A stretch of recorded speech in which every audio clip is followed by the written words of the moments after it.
Shabbat Shalom, Mishpacha. Can everybody hear me, please? Okay, great. Rabbi Kefa, do you have any updates, any notes, any summarization of last week? Anything, any letters from the prisons, anything that we need to be aware of? That'd be great if you want to just announce those, and then we can continue to da. Shabbat Shalom. In fact, Shabbat Shalom from the Midwest of America.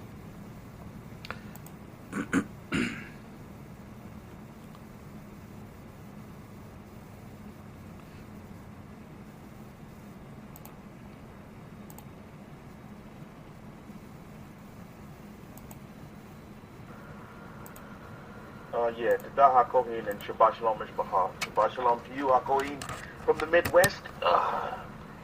Safe travels, of course. If I can be heard, can I get a one? Just want to do a mic check on this.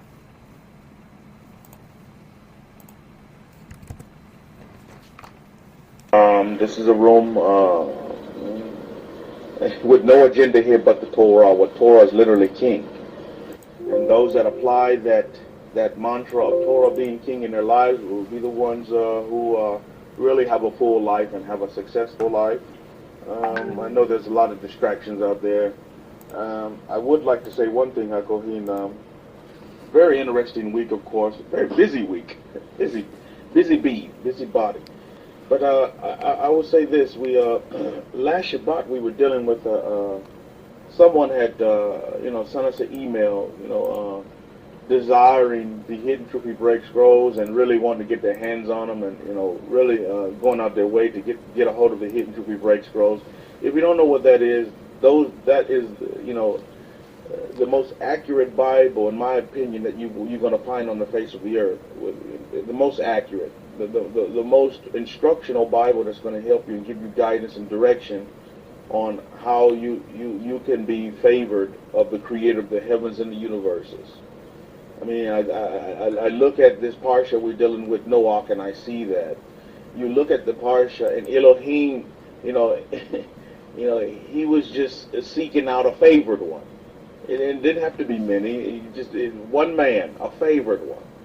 He wasn't looking at the man with all the money. He wasn't looking at the man that was most popular, but he was looking at a man that favored him, that he found favor in. My goodness. So we ask ourselves this question today: how do we please the Creator? And I think if you're here, you're in the right place, and if you're here, you're not here by happenstance. So I tell you, I think that's important to understand. So back to the situation with this woman. Now, I don't know if this is a different woman or not, but we also had someone that phoned into us this week that was really, really anxious about getting a hold of the Hidden Truth Break scrolls, wanting those scrolls to get understanding. She said she had been reading the King James Version, and it just wasn't doing it for her. And she wanted to get these scrolls, and very anxious to get a hold of these scrolls, get them in her hands so that she can really get understanding, and so that she can really read something that's, factual on the ground. Accurate, factual, instructional. So, dealt with a couple of phone correspondence with her here and there, giving her instruction on how to get them on Amazon. You can purchase them on Amazon. Well, she was having difficulty, I guess, with her credit card, or putting a phone number in. Amazon kept rejecting her, and so she kept phoning back to us, wanting to know, well, how can it be done? So, and I can tell this is an older woman, older's relative, but this is a woman that really didn't want to deal with technology as we see it today. Giving out your credit card information and things of this nature. So I told her, look, it's a simple fix. All you have to do is send us a check, to our address, here at Forever Israel, and we'll take care of the rest. I'll have it mailed right to your house. I'll put my credit card information out there, and we'll mail it right to your home. No problem, no worries. So she was so happy. She was on cloud 9. In the ninth heaven. She was very happy, and very grateful for the patience and just the instruction and the idea of other ways to take care and to get to the finish line. Because how many of you know there's always more than one way to get to the finish line. It's just not the one-off way. Okay, if I don't do it this way, then I don't get in. There are a myriad of ways to get to the final destination. And for those of you who travel, you know exactly what I mean. Some are quicker than others, but there's always more than one way. You know, the Gentiles have this saying that there's more than one way to skin a cat. Well, I'm not trying to skin a cat. And I love cats, by the way. So, but there's always more than one way to get to, your end goal. More than one way. Now, back to the story. Factual story, by the way. So, I tell her to lick a stamp, send it in snail mail, and we'll take care of it, no problem. Make sure she identifies exactly what scrolls that she wants, send in the necessary monies.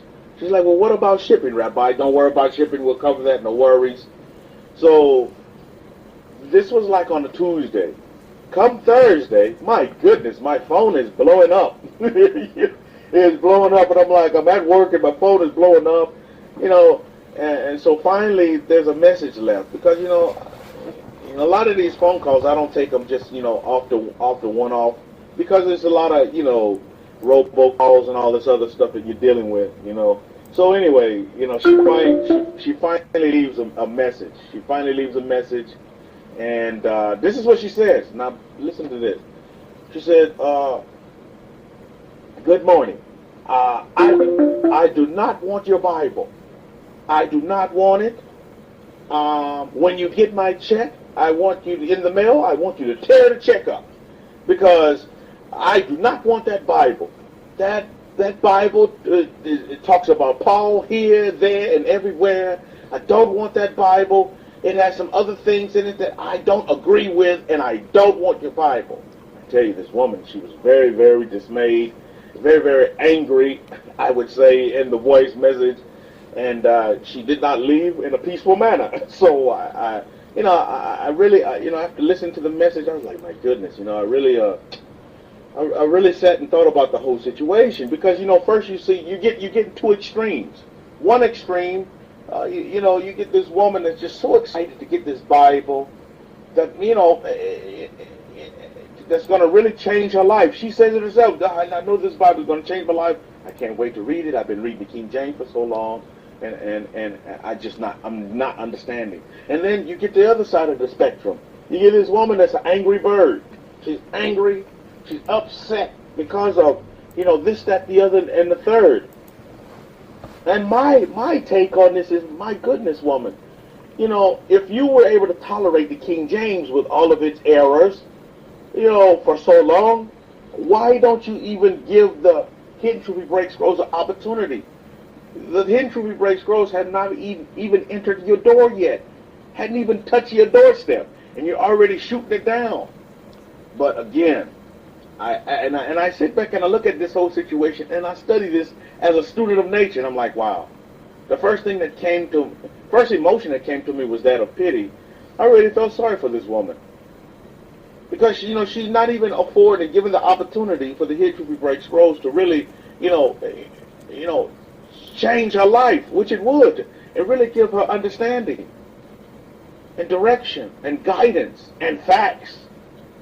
But she shot it down. So I was thinking, well, what is her alternative but just to continue to read the King James Bible, to get the GPS Bible? At the end of the day, for you listening via YouTube and listening live here, you may find some fault. I mean, my goodness, who in this room is perfect? You may find some fault in your understanding, but why not at least get the Bible and afford to give it the opportunity to help you, even as a study tool, to add to your library, to your other Bible. And then, true judgment is to lay everything out before you, and then you can come up with a great decision. But how are you going to judge something? And I mean, this happens all the time. Let's not even just talk about the Hidden Truth We Break Scrolls. This is done to individuals, human beings, not a Bible. This is even done to human beings as well. Is that you prejudge, or you profile people, and you put them in a box.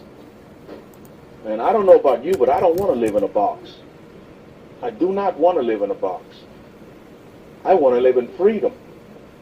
And I have two people in my house right now that can tell you the difference in of living in a box and living in freedom. They can tell you that, quickly. They'll help you out with that one. But so, now, I don't know if this is the same woman, which I hope it's not, but you're going to run into these kind of people. Some people are going to be receptive of you for who you are and what you stand for, and others won't. But at the end of the day, this is what we need to look at as a light to these nations. Is regardless, we need to be able to put up with, people's own beliefs and respect people's own beliefs. Like, I respect this woman's belief that, okay, so you don't agree with Paul and whatever, and, these other issues that you have with the history break scrolls, so be it. But at the end of the day, when you get to the meat and potatoes, what does Paul have to do with your rescue?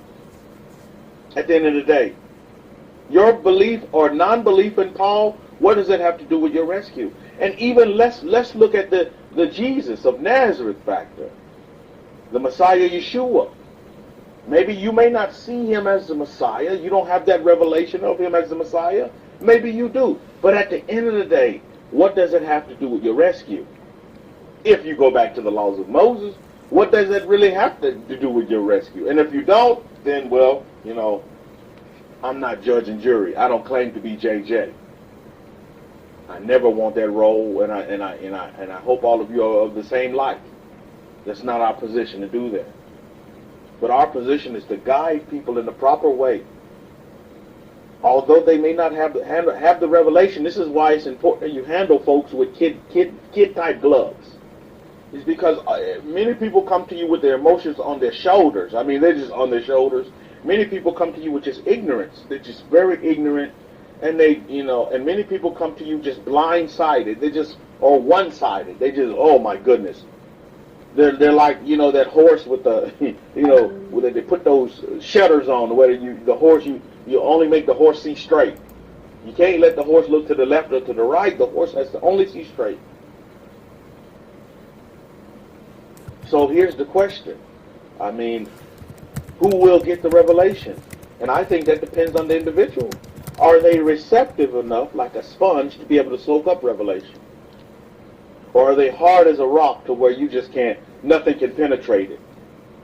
Now, I remember in science class, and I actually seen this on National Geographic as well, is that, my goodness, and Hokma was kind of putting this on my heart this morning about the power of water. Do you understand the relevance of water, Mishpahah? Water is so powerful, as we see in this Parsha with Noach, right? But you see the power of water. But do you know, if you allow water to drip on a stone, that it can change the formation of that stone? And have any of you ever seen that done before? Now, the water may have to drip over, months, even years. But do you know that water, where that point where that water drips on that stone, can actually change the formation of that stone? Any of you ever seen that done before? I would encourage you to look at that. It's amazing that how water, a drip of water, Mishpah, a little drip, but that drips over time, over long periods of time, can change the formation of stone, which we consider very hard, very solid, impenetrable, but that can be penetrated by water. Water, Mishpah, think about that. Think about that for a minute. And the relevance of water to a Israelite, to a Hebrew, descendants of the Hebrews, my goodness, the relevance for us with water is very strong on many different aspects. We can talk about water, for a whole year and still have lectures that can be queued up just in dealing with water. Water, Mishpah, H2O.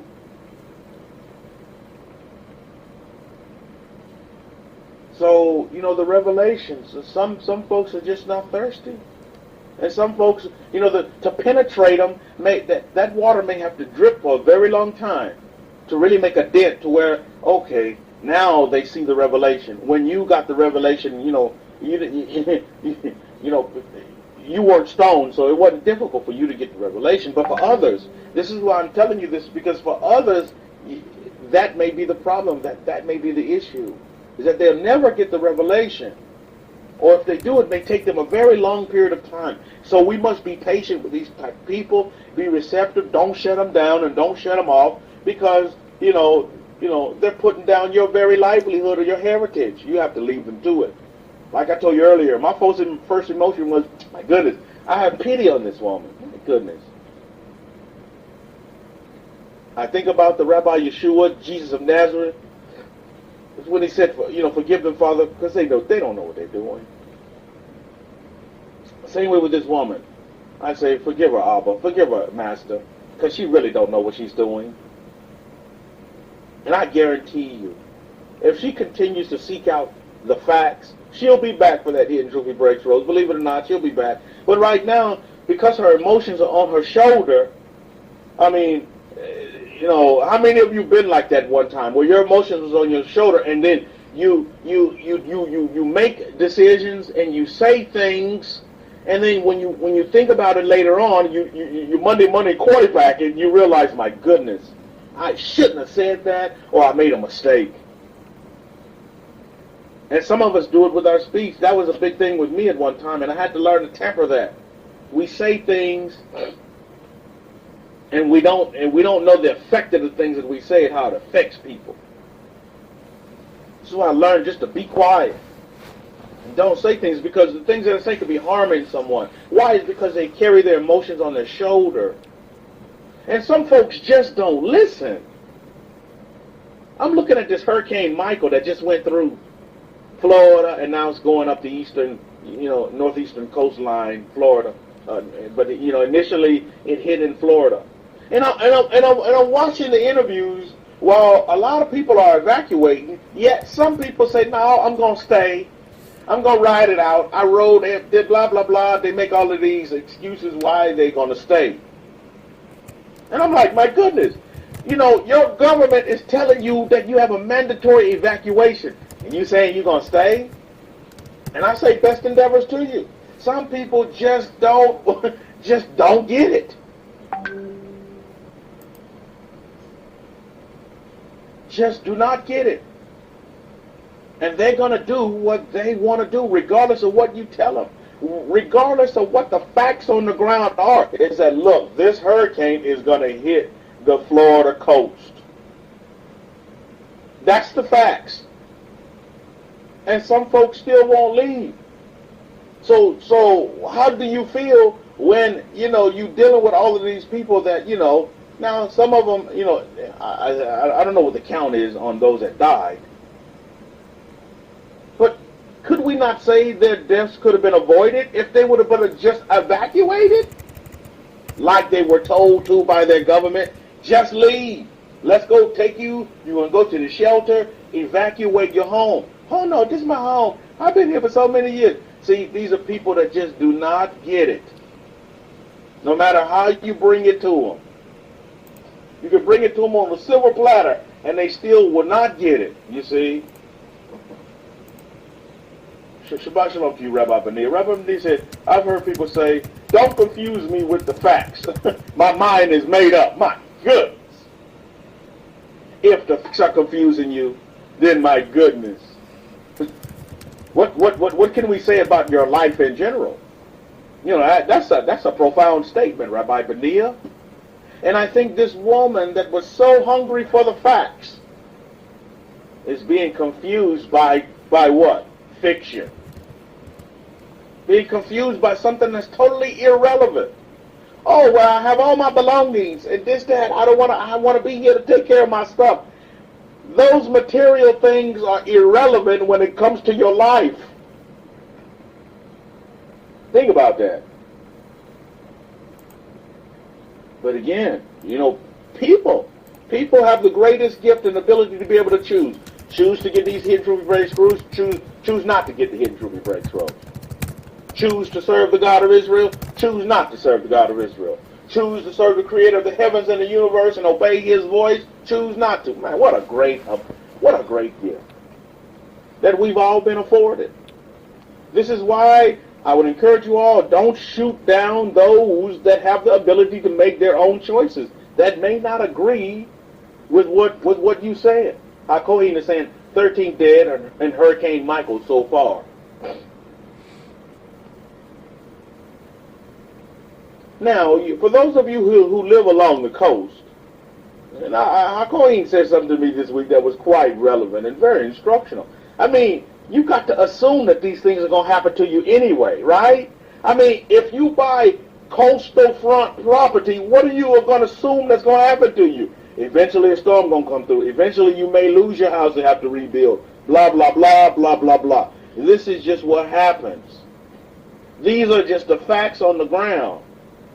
Now, the thing about it is are you going to play Russian roulette and sit there and say, well, I'm going to gamble, I'm going to stay, I have these things, these material things are so valuable to me, I don't want to leave my house, I don't want to leave this, that, the other, whatever your excuse may be.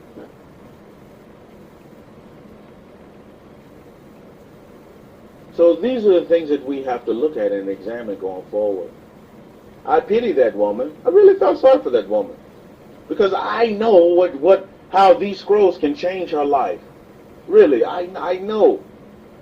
And I can see that she wanted that. But you know what? She let something that was totally irrelevant to her rescue. And you take that and you bring that back into Noah's time, the time of Noah. I can guarantee you the same thing was going on. Noah was telling these people, look, this is what's coming down. Danger, Will Robinson, danger is coming. This is the facts. I'm giving you the facts. Oh, no, we ain't never had none of this like before. Why we have to worry about this? Come on over here with me, Noah. Let's go get another drink. Come on over here, Noah, to the pub with me. You don't have the time to be, building all that stuff for what? Marquise is saying, Rabbi Chief Kefa, I would like to give esteem to Abba Yah for his protection of everything in my life. There was a fraud against my bank account this week. Wow. $1,000 was charged to my bank account, but they didn't receive $1. They started out in small change, $1 to Netflix, and they were still unable to receive that also. I give esteem to the Most High. Oh, Baruch Hashem, Master Jesus of Nazareth, for protecting your water. Something came to me today, Marquise. I tell you, Mark said this. She said this to me in dealing with water. She said this. She said, what is the new water? Our forefathers always had a connection with water. I hope you all understand that. But she was saying today, tell the people that they need to find their new water. Think about that. That they need to find their new water. What is the new water for today, 2018? October 13th, by the way. Great date. Great number. Oh, what is the new, what is your new water? You see, because look, let's look at our ancestors. I mean, somebody give me some good attributes of water. I mean, what can water do for you? Think about it. Yael, woman of 10, says, I want to give much thanks to my Abba, the Creator, for keeping my family, friends, and I protected as the hurricane barreled through the countryside and destroyed many things. 3 nights ago, my eldest brother, who has been declining health, passed on. I thank Abba Yah for letting it be peaceful for him and laying him to rest. My sister had back surgery and is healing well. I thank Abba for providing my needs, for blessing me with food, clothing, and shelter. Transport bills are paid. I thank Hashem, the mighty power. Shabbat Shalom, Rabbi HaKohen, Rabbi Kefa, and Mishpachah. Shabbat Shalom. Shabbat Shalom to you, Yael, woman of the tent. And indeed, give esteem as you favored ones. Give esteem to the Elohim of Israel, the creator of the heavens and the universes, to the Master Yeshua, Master Jesus of Nazareth. Baruch Hashem. Adia says, water cleanses you. Indeed it does. But what else does water do? Think about water. As you see the destruction of wind and water, right? The destruction of wind and water was just felt in the hurricane Michael. And what a name for a hurricane. Call it Michael. Wow. What is the new water? Because think about it. Let's go back to our forefathers. Why was Abraham, Isaac, and Jacob, why were they so rich?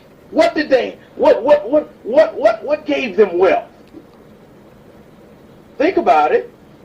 Let's think about it for a minute. And you have to ask yourself this question. What is your new water? It was water wells, yes it was. And it was also what? Livestock. And what do we know livestock needed? They needed water. Water was like, I guess you could equate water with today's what? Today's oil maybe? A necessity. Something that you just cannot do without. And even today, water is a great is a great mainstay. For those of you who are going out and buy bottled water, you'll know.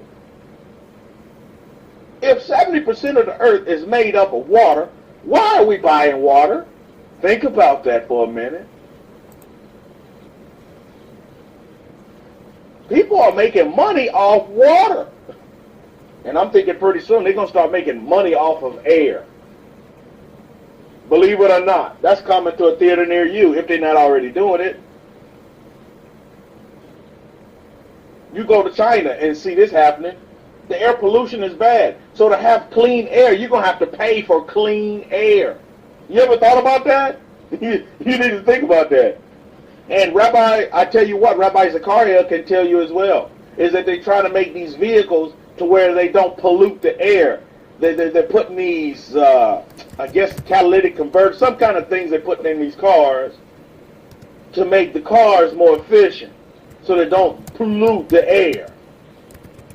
I tell you, these things, I mean, you know, so the question today is what is the new water? What is your new water, you see? What is the new water? The new water may be the old water when you really think about it. But what are the things? Look at our family. We have to look at our family. And what attributed our family the ability to be able to not only, how many of you know Abraham, Yitzhak, Jacob, they were not living hand to mouth. How many of you understand that? Our forefathers did not live hand to mouth, Mishpah. The Master, Jesus of Nazareth, Yeshua, he was not this poor man in some ragtag coats. You better rethink that if you think our forefathers, our family lived hand to mouth. Are you kidding me? So Chokmah has this question for you today. What is the new water? Now, some of you may not be invested in water wells. Some of you may not have livestock up the yin-yang. So what is the new water? You need to ask yourself that question. What is your new water? You see? I know for some of you it's, yeah, Rabbi Benia, there you go. Metals is your new water. What is your new water? That's going to help you sustain and multiply your families. Because at the end of the day, you're going to need water to do it, right? Many people, they sit here and they put down money. They put down money and say money is of the devil. No, you're going to need money to sustain yourself. Just like our forefathers, I'm pretty sure back in the day, well, why does Abraham, they were jealous of Abraham because he had all these water wells, you see?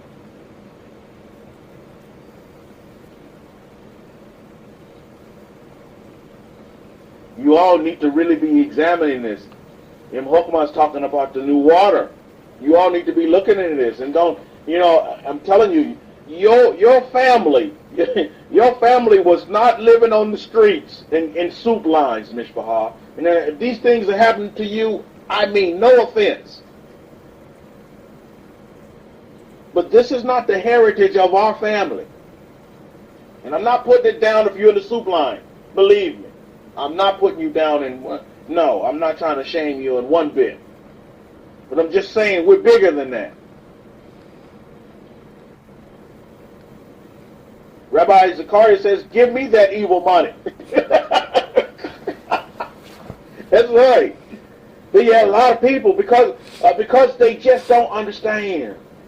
And they have no clue.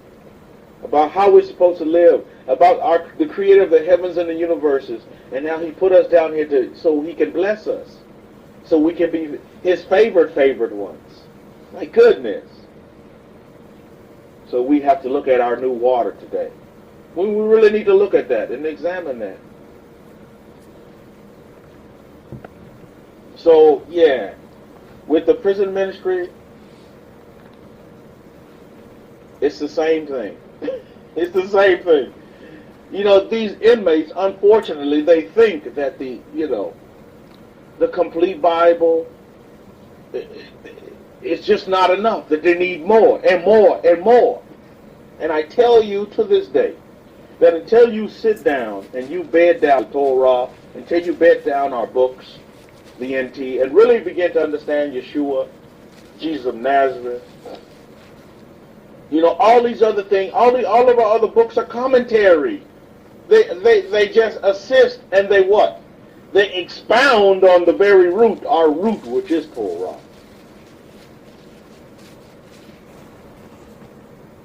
But people don't understand it. They feel like they need more. And when they don't get more, then their foundation is cracked. Why? It's because they're not building their foundation right.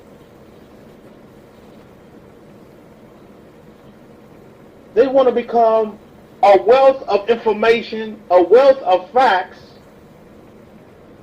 with no walk to it. What good is that?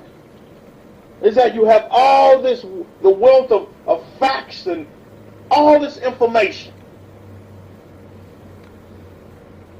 but you have no works. You know, the Master said that faith without works is dead. But you know what I say today? Facts without works is dead. Think about that. You have all these facts, wealth of facts, but if you have no works, what good is it? It's dead.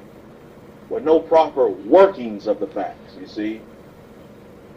Rabbi says, Yahweh has given us the power to get wealth so we can establish his covenant. Praise Yahweh. Oh, indeed. To attain this wealth, not for ourselves, not because we want to be selfish, because we want to be more selfless and esteem and give thanks to the very creator of the heavens and the universes, and leave a mark and leave a legacy on this earth that will continue on after we take our last breath, if the Master so desires to linger. Think about that for a minute.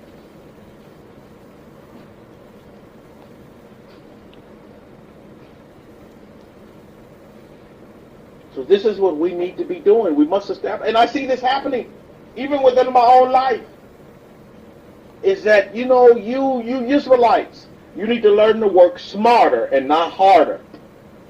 Not to say it's still not going to be difficulties because you're working smarter. But again, you have to work smart, not hard. Gentiles, they work very hard, but they don't work smart. And I'm not talking about all Gentiles, because some Gentiles, they get it. They understand how to work smart and not hard, and how to use these government tools to benefit them instead of running down the government. Too many folks spend their time running down the governments that we've been put in, these great shepherd nations that we've been put in. Utilize and harness the abilities. I have the great blessing, because of my attachment to the son of Aaron, of having both worlds, of having both shepherd nations, at my doorstep. Meaning, you know, the East and the West. Wow. That's a great connection to have. Because you're not limited one side or the other. When you can live in both worlds, that's a blessing. That's a blessing and some, you see.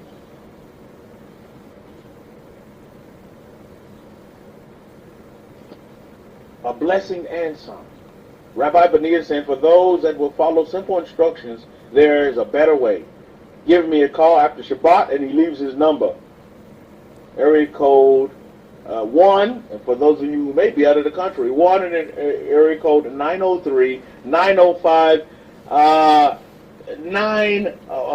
17, there it goes, 1970. So that's area code 903-905-1970. There's a better way. There always is a better way. And at the same time, there's a simpler way. But a lot of times, we become our worst enemy. These Jedi mind tricks, just like with this woman. I tell you, her mind is playing tricks on her because she's so focused on Paul. What does Paul have to do with your rescue?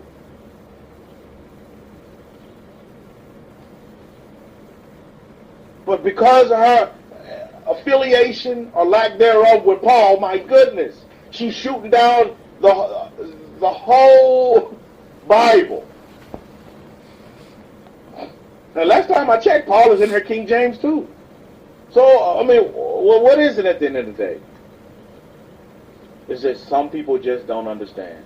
Some people just don't get it. Some people just don't have the revelation. Some people are just, let's just face it, they're just stubborn people. And their attachment to what they believe in and how they believe will not be changed, will not be shaken, will not be wavered, because they've been conditioned to be this way for so long. And I know what I'm saying right now is a lot of you have these same type of individuals within your own families. It may be your loved one, it may be your significant other, it may be a family member, but you all have this very same scenario. And you all are dealing with this very same scenario. And how do you deal with it? You have to leave them to it. You have to be patient with them and just leave them be, Mishpah.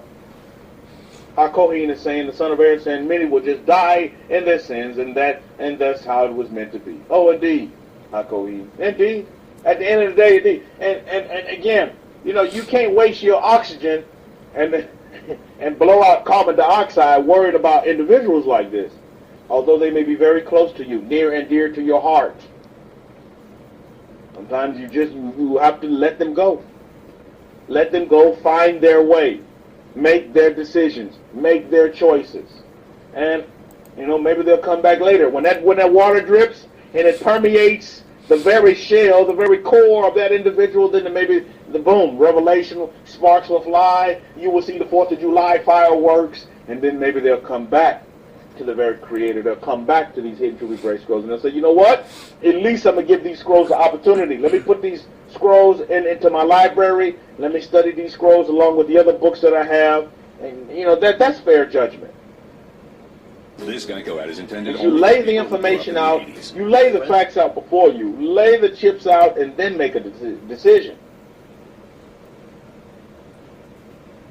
But I understand. Because I've been in the shepherd nation all my life, I understand is that there, you know, preconceived notions, profiling. This is a big thing. You know, it's unfortunate is that sometimes you're judged just based on if your hair is nappy or straight, or if your eyes are blue or if they're brown, if your color is black or if it's brown or white. That's you're judged on these things alone. You haven't even opened your mouth, and you know people are holding their purse when they get next to you. I'm like, my goodness, it's not to grip their purse a little hard. I'm like, my goodness, I'm not going to take your purse, lady. I don't need the contents of your purse. But this is the society that we dwell in, that we live in, and so we have to leave these people to it and continue on. But what we need to do is show the opposite of that. You see, the opposite of that needs to be shown. We need to show loving kindness. You know, we need to show compassion towards all. This is what we need to show. This is what we need to demonstrate. And we need to save people from themselves sometimes because they know not what they do. And they know not what they say. To top of that, Rabbi Zakaria. So you have to save people from themselves sometimes. I want to give esteem to the Master Yeshua, Master Jesus of Nazareth. I tell you, it's important and incumbent for you to listen to that quiet voice. Listen to this story for me this week. I'm driving home Thursday evening. I'm driving home, and you know, my clients they don't live in the upper scale neighborhoods. Let's just say they live in what you would call the projects. Some may even call it the ghettos. That Jewish word, the ghettos. And so I'm driving home, and there's a lot of roads. The roads are not, up to par, and a lot of this neighborhood is gang infested. Different gangs, MS-13, all that, blah blah blah, foolishness. And so I'm driving home, and the roads are real narrow roads. So when a car is coming in the opposite direction, you normally have to pull over. Now, what these gangs do sometimes, just little children, just to be spiteful, is what they'll do. And I don't know if they do this in your neighborhoods as well. Is they'll take nails and they just throw nails right down the curb on the side, because they know people that will have to pull over, just so they can put these nails in people's tires. They just do these kind of things. Well, anyway, so I'm going down this road and there's a car coming the other way, so I had to pull over, and still driving very slowly as the car passes me so that I can continue on my way. Well, all of a sudden, when I get back, I let the car pass, and I'm back on the little side street. All of a sudden, I'm hearing this little. I'm like, oh, what is this sound? And Rabbi's the car probably know what I'm talking about. So I'm hearing this little. So I say, okay. So then, I'm thinking, oh, I probably have a flat tire. There's something in my tire. I probably need to pull over. But, human nature sets in and says this. All right, hey, man, this is a rough neighborhood. You don't want to be pulling over in this neighborhood. You do not want to be pulling over in this kind of neighborhood. But then I heard that still small voice. You see, if you listen to your mind, it'll play tricks on you majority of the time. Because your mind deals with emotions. But that still small voice, she gives you the facts on the ground. And then Muhammad says, hey, you need to pull over and take this object that's in your tire. Take it out now. Don't wait later on. So I pull over in a McDonald's. There was a McDonald's. My goodness, they have McDonald's everywhere. Good side of town, bad side of town, the McDonald's is there. McDonald's and liquor stores, you're going to find them there. So I pull over to the McDonald's, and I'm getting ready to call, AAA, because believe me, AAA is a lifesaver. But before I do that, the still small voice talks again. She says, go out and take that little object out of your tire. And I'm thinking my tire's already going flat. Why do I need to take the little object out? Let me just start putting the call in, because it's going to take a long time for AAA to get here. And again, she says, go out and take the little object out of your tire. And sure enough, I go out on the driver's passenger rear side. I go out, and there's this object. It looks like a shark tooth, because I've seen those before. It's embedded in my tire. And my tires are fairly new. So the shark tooth, because I pulled over just like I listened to that still small voice, it wasn't able to penetrate into the tire itself, but just the tread. You know what I'm talking about? Because the tread was so thick, because the tires are fairly new, So I was able just to yank out, and I'm telling you, that thing was sharp. Now, if I would have driven that thing for about another, because I needed about another, 20 miles to get home, I would have messed up the tire.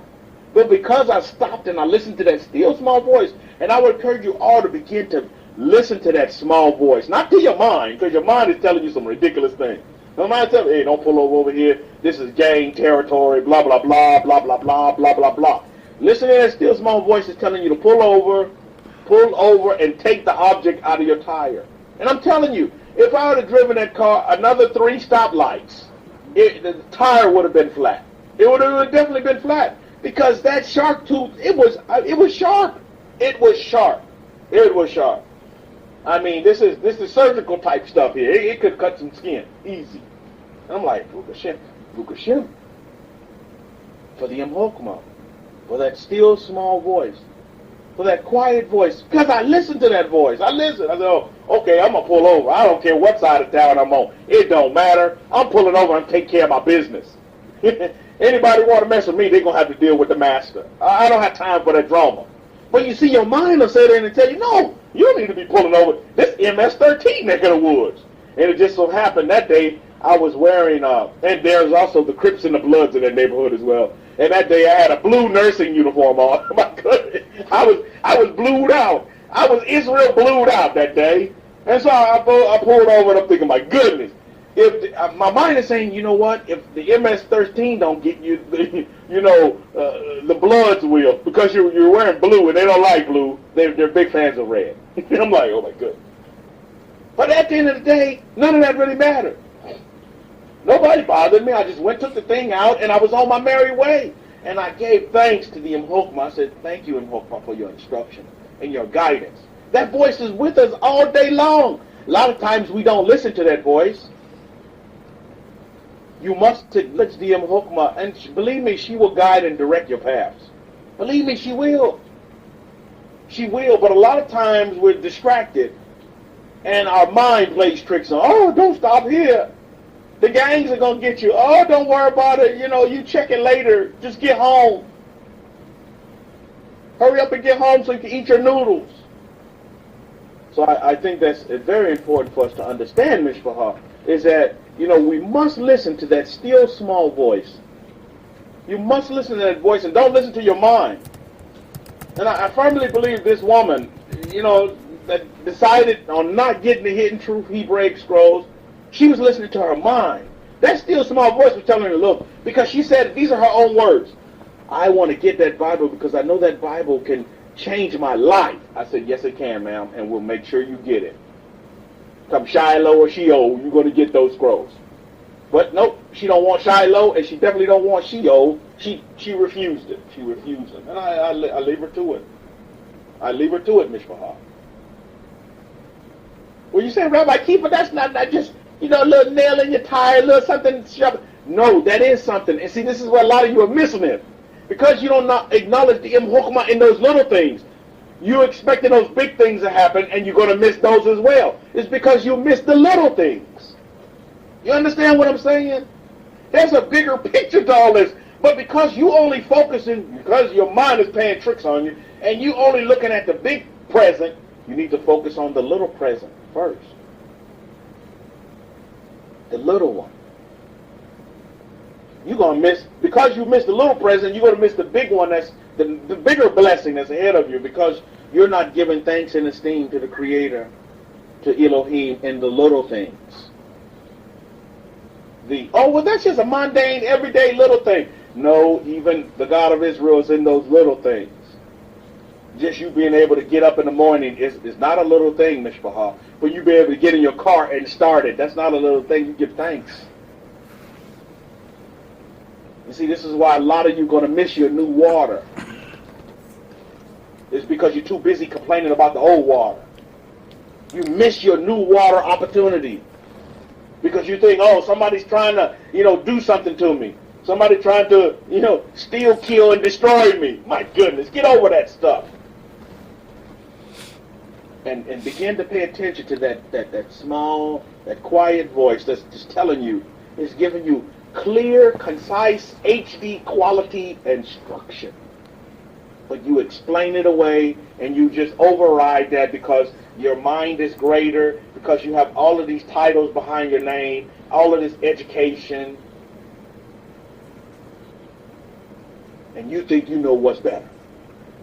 And at the end of the day, I really don't feel sorry for this woman, because I give thanks that she still has the ability to choose to accept or not to accept God's voice, period. That's her ability. But I'm scratching my head because that woman has such a desire. But then she allowed little events, minuscule things that have no relevance. See, we need to stay in reality, and we need to stay with what's relevant. Reality is that Paul can't save nobody. This woman didn't have nothing to say about what Rabbi Yeshua, Jesus of Nazareth. She had nothing. Her focus was on Paul. Oh my goodness, is she not missing the boat? Relevance and reality. We need to live in these two worlds. Man, my goodness. So here we go. Here we go. I just give thanks to the Creator of the heavens and the universes, to the Imhokma, to Elohim, for His continued guidance, His continued protection. Every day in my life, I see it, and it's real. But you must esteem the Creator. You must give Him thanks. He don't need your money. He don't need your fame. He don't need your popularity. He don't need none of those things. He just wants you to give Him the esteem. Understanding that you do nothing by yourself.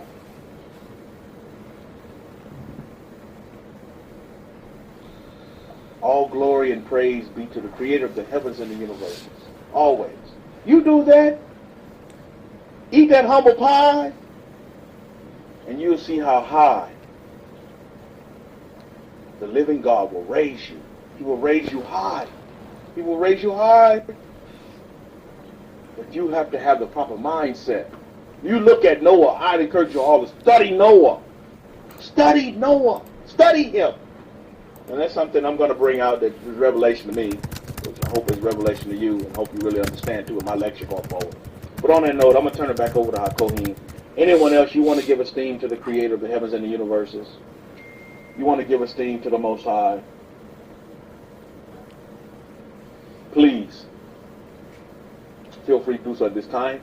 If not, you can save it for later. If you have anything you want to say with your lips, you want to proclaim it, you want to say it and spray it, please raise your hand. We'll give you the mic as well. Don't feel shy here. You all running around here saying you're a mishpachah, you're a family. Well, family can talk to one another. Family can help one another. Family can uplift one another. Let's do that for one another. Don't say, well, Rabbi Kefa, my stuff is so minuscule. Is it really at the end of the day? Your minuscule may be somebody else's mountain. Think about that for a minute. Okay, HaKohen, over to you.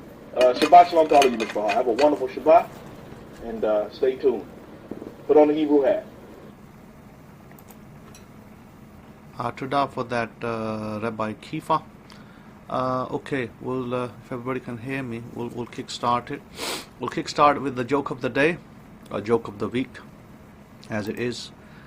We have Reverend Billy Graham. He tells of a time early in his ministry when he arrived in a small town to preach a sermon. Wanting to mail a letter, he asked a young boy where the post office was. When the boy had told him, Dr. Graham thanked him and said, "If you'll come to the Baptist church this evening, you can hear me telling everyone how to get to heaven." The boy replied, "I don't think I'll be there. You don't even know your way to the post office." So that's kind of the things that are going on around us. We have a lot of people today in 2018 that tell us that they know the way to heaven. Problem is that they don't know the way to the post office, and that is actually very true. And I think that we can probably all relate to that joke. That is actually, it does happen in our world today. You go onto TV and you have preachers who are preaching fire and brimstone, coming down, and you're going to hell, and this is going to happen, and that is going to happen. But you just have to ask one question to them. Just ask one question. How do you know? Now, to give you the testimony of this particular hurricane that hit Florida Panhandle, and of course, Pensacola was, my town was in the range, and I guess every other surrounding town. But I want to give you a testimony. This is a testimony that you will see that how the Master Yeshua, Jesus of Nazareth, how he works, how as we know him as Master Yahweh, how he works. I was coming through to Pensacola. As you know, I came back from England towards the end of September. And as I was coming back towards the end of September, I was coming into Pensacola. Just before coming into Pensacola, I was up in the air, very high, maybe 30,000 foot in the air. And what happened was that for about maybe no more than 60 seconds, I happened to look out of my window. It was clear skies, and suddenly I see a rainbow appear. And I look at this rainbow. It's not very wide. It's just a narrow rainbow. And I'm looking at it, and I'm thinking about it, and I remember the covenant of Noah. And then the rainbow disappears.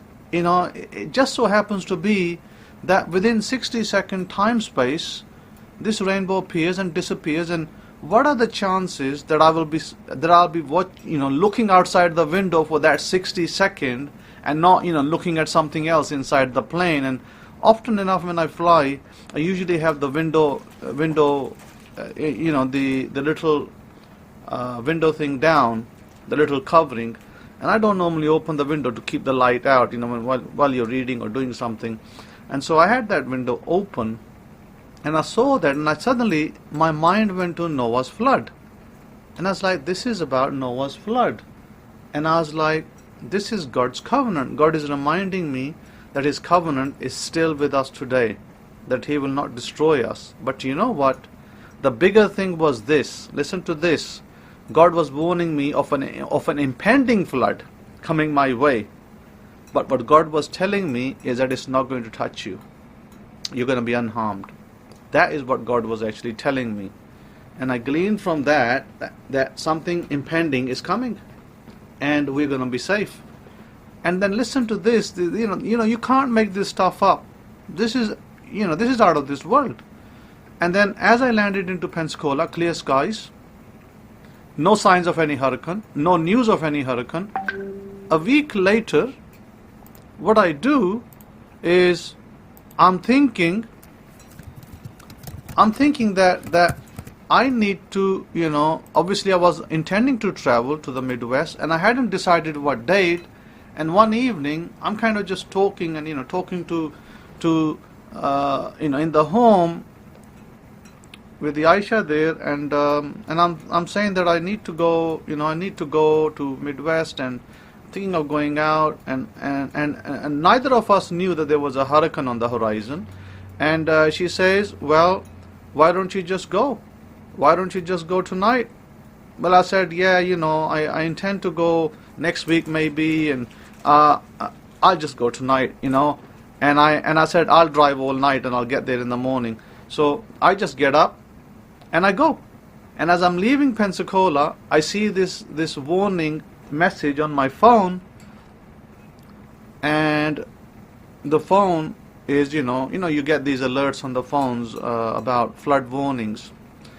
And I just, switch the message off. I'm leaving Pensacola town. I'm coming out, and then, I kind of come out into the, I kind of go through Alabama and into, I guess, Tennessee. I go a little bit through the area of Atlanta, and I pass through to, I guess, the next town up, and so on and so forth.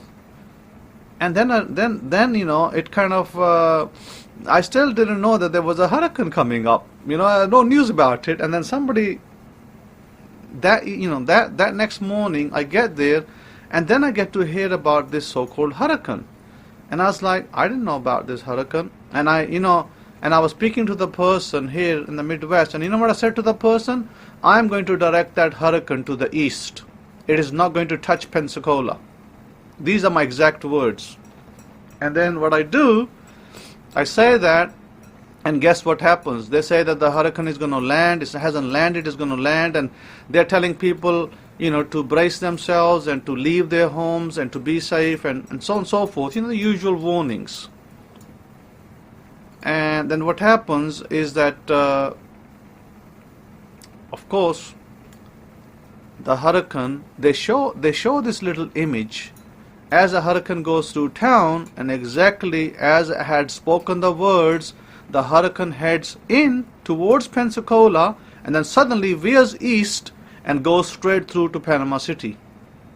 And Panama City is about 3 hours away, and Tallahassee is next door. So absolutely 100% to the letter, as I spoke, they show a picture of the hurricane veering to the east. And that was absolutely amazing. And I looked at the damage the next day. Baruch Hashem, Master Yeshua, I look at the damage, and yeah, Pensacola Beach is all wrecked up, and all these buildings there are wrecked, and trees are uprooted, and so on and so forth. And I was like, well, I do feel sorry for these people. I do respect that they had homes over there, and I do feel sorry for them, and I hope that nobody died and nobody got injured. I was thinking that to myself. But I said that you want to buy a house on the beach, then you have to also pay the price to live on a beach. And I talk about this always, that my dad, and as I was a kid, my dad had once told me, he said, whatever you do, do not buy a house near the beach. or near the river, because because of risk of flooding and risk of course death. And I believe that warning from my father wasn't really my father said it, but the Holy Spirit had directed my father to say that. And I believe that to this day. And I have never bought a house near the sea. I've never bought a house near the river. Now, not to say that you can't have a home, a second home or a third home. Of course you can, but you got to be prepared for the destruction that comes as well. However, you know that in this country, and any country, not just this country, that these hurricanes and tornadoes, especially near the seas, coastal regions, are commonplace. They happen. Even if you go to the Caribbeans or you go to the hot countries outside, these things kind of happen.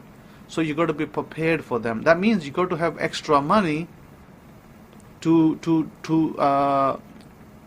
weather a disaster. So if you got spare cash to weather a disaster, then yeah, go ahead, buy your second home on the beach. But if you haven't got that spare cash, if you living in your home, then of course you got to get your home in a safer environment. That's very important. So that's the lesson that I can only give on this particular event. Now listen to this. I met a man in the Middle East. This is another.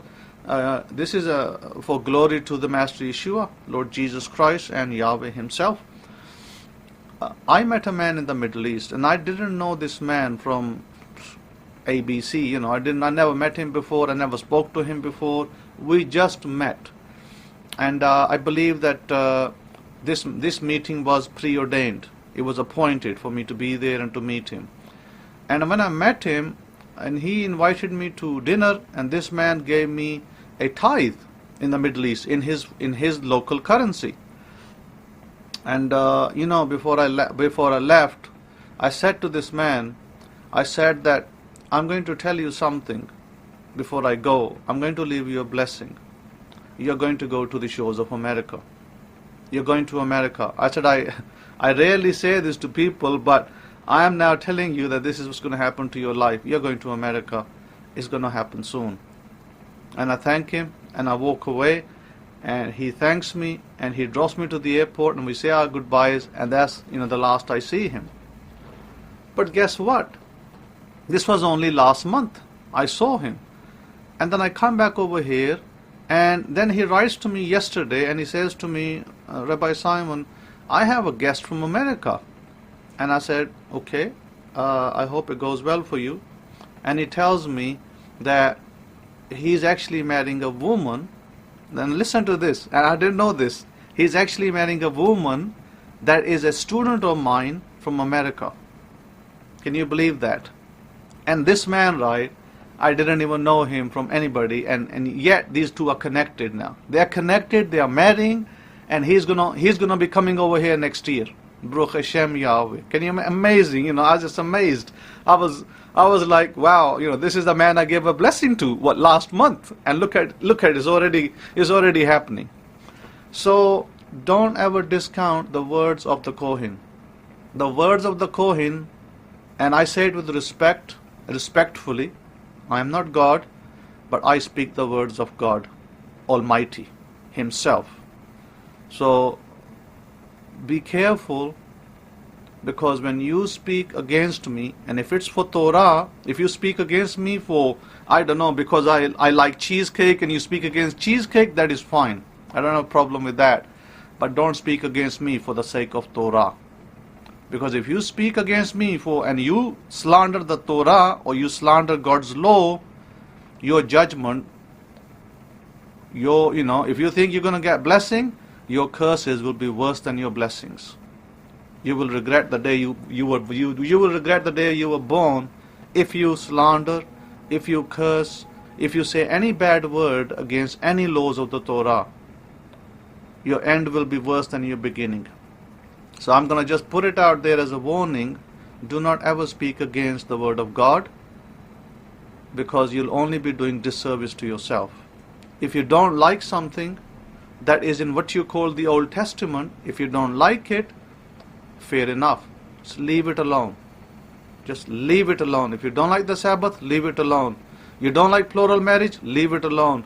You don't like, eating permissible foods, leave it alone. But don't go around making your own laws and rubbishing the laws of the Creator of the universes, because it will not be taken lightly. And I will tell you that right now, that we need to be very careful. We can speak against individuals if we don't like them. I would recommend not to. People do. I would recommend not to. But if you speak against the laws of God, all you're doing is you're cursing your own livelihoods and your blessings. That's all you're doing. You're putting yourself down and you are bringing yourself to the floor, and that's not a nice place to be. So I don't want to see anybody on the floor, down there and struggling and suffering. That's not a good thing. So please, be warned. Now, I was reading this testimony of somebody called Sir John Templeton. He's basically an investment billionaire. And somebody asked him, what is your secret? He said, what is your secret to being a billionaire? And you know what his answer was? He said, I give tithe out of my money. That is the secret to my billions. So as I recommend to you, and we speak about this from time to time, is that whoever you are, if you are working, don't just come here and sit here and listen for 3 seconds or 2 minutes or 10 minutes and think this is a social forum. I encourage you, if you want to be blessed, that you tithe. If you're working, you tithe your 10% income, and in return you will receive great rewards out of that. But I suggest that you learn who you tithe to, because tithing only ever goes to the Kohanim, to the Levites, and it is not meant to just be given to anybody. However, you can give a love offering to anybody you desire. That can be done. But a tithe particularly is only to the Kohanim, to the Kohen in the gate. And that if you don't know, I suggest you learn it, you study it. It is in the book of Deuteronomy. It tells you that. It tells you in other places as well. So that way you can reap your benefits and blessings that are meant to be for you. Now this brings me to the story of Noah. Noah, the man, and the covenant that God made with Noah. But what happened? We're not going to speak about so much about the end result, but we're going to talk about Noah's time, and I want you to bind this to yourself. What is the most important thing within Noah's story that we remember today, that we think about? The most important thing. I'm pretty sure that everyone will give a different answer for this.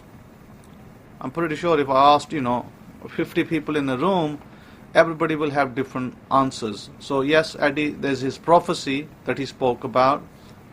There is the actual flood that occurred. There is the fact that he was called names by people around him because they didn't listen to him. And there is a fact that he was drunk at the end of the story, in his own tent, in his own house, and there is a story of his obedience. So there's a lot we can take away, different aspects of it. And what we find in Noah was a righteous man who walked after God, who followed the word of God, and people hadn't seen rain in those days. And when he told people about rain, people didn't much care about what he said. They just rubbished him, they called him names, they slandered him, and they said that he was a mixed up man, religious nutcase. He doesn't know what the heck he's talking about. So that's the kind of response that Noah received. And the only person that listened to him was I wouldn't even say his whole family. Even his personal family, out of his personal family, only one wife listened to him. The second wife didn't listen to him, by the way. He had 2 wives. The second wife refused to listen, and she was left behind. The one wife that listened, she was with him, and the 3 sons. The 3 sons, by the way, if you don't know, they came from the 2 wives. They were not born to this wife only. That's another thing that people don't realize. So there's a lot that went on in Noah's story. In the end, God brings Noah out. Everybody that didn't listen to him is left out of the ark.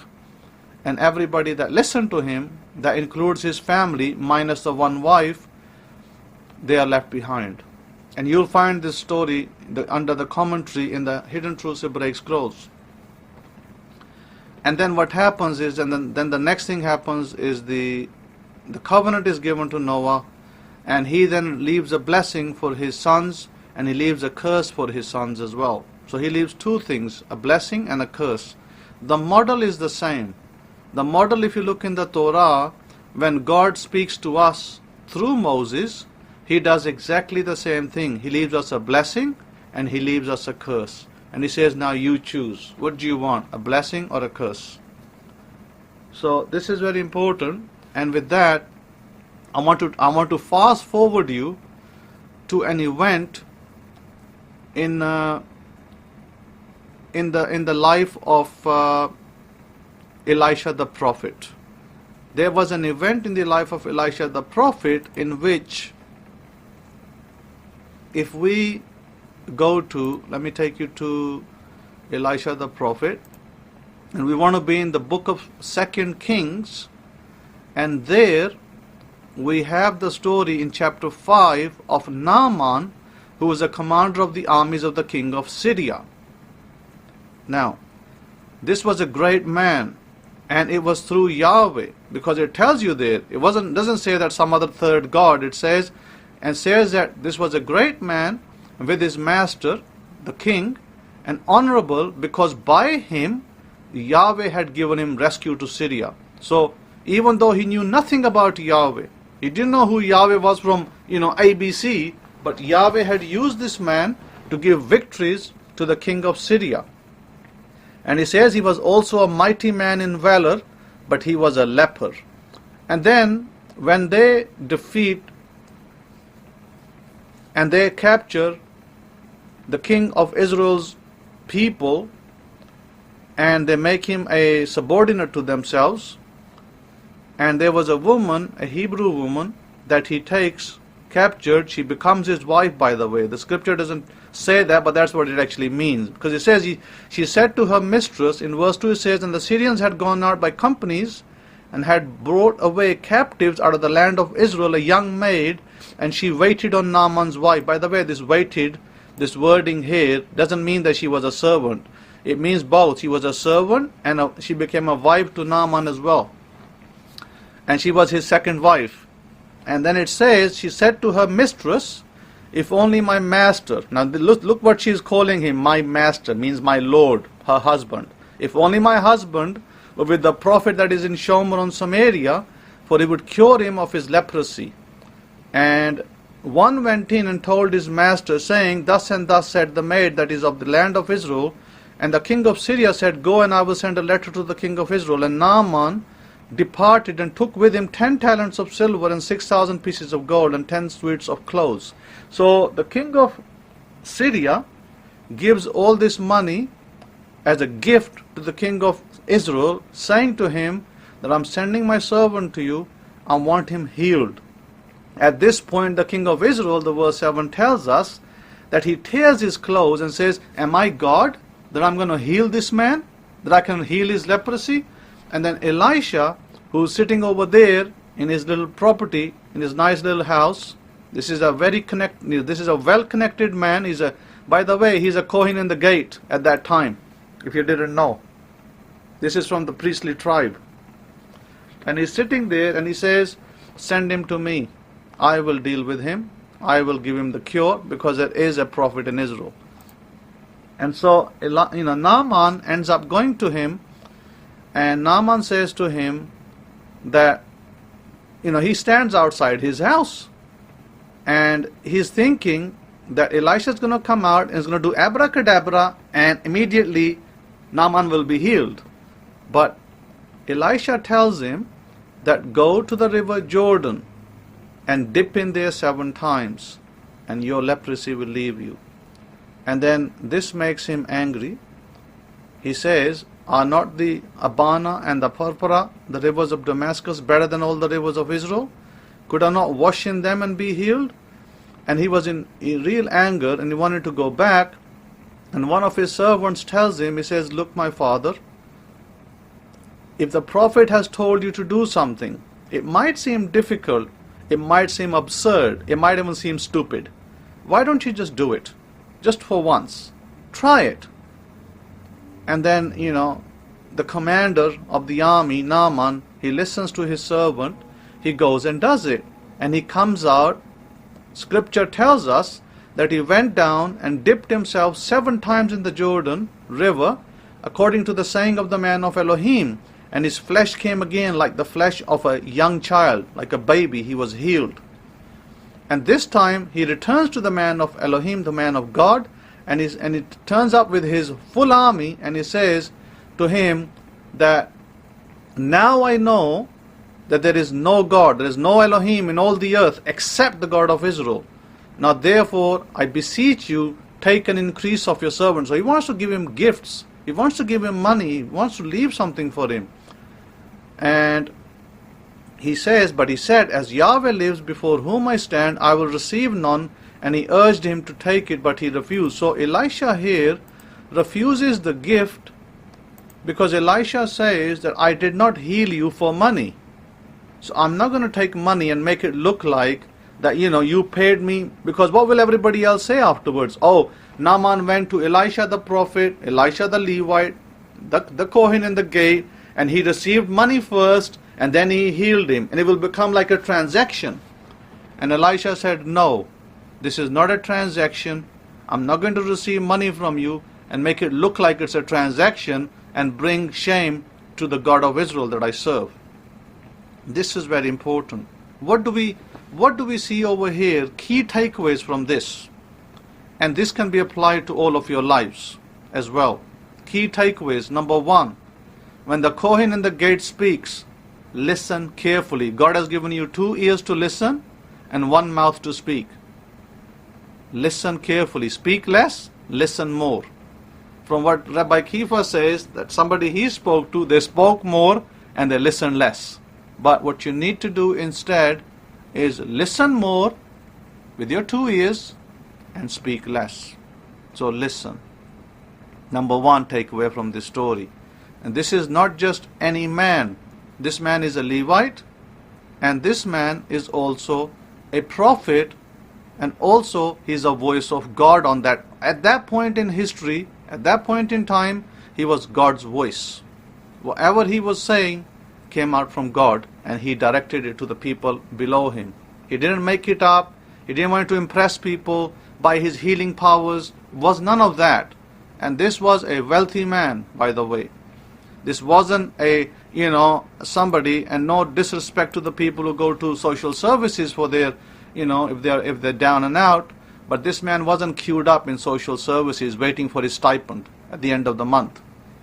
I had a woman call me just a few days ago.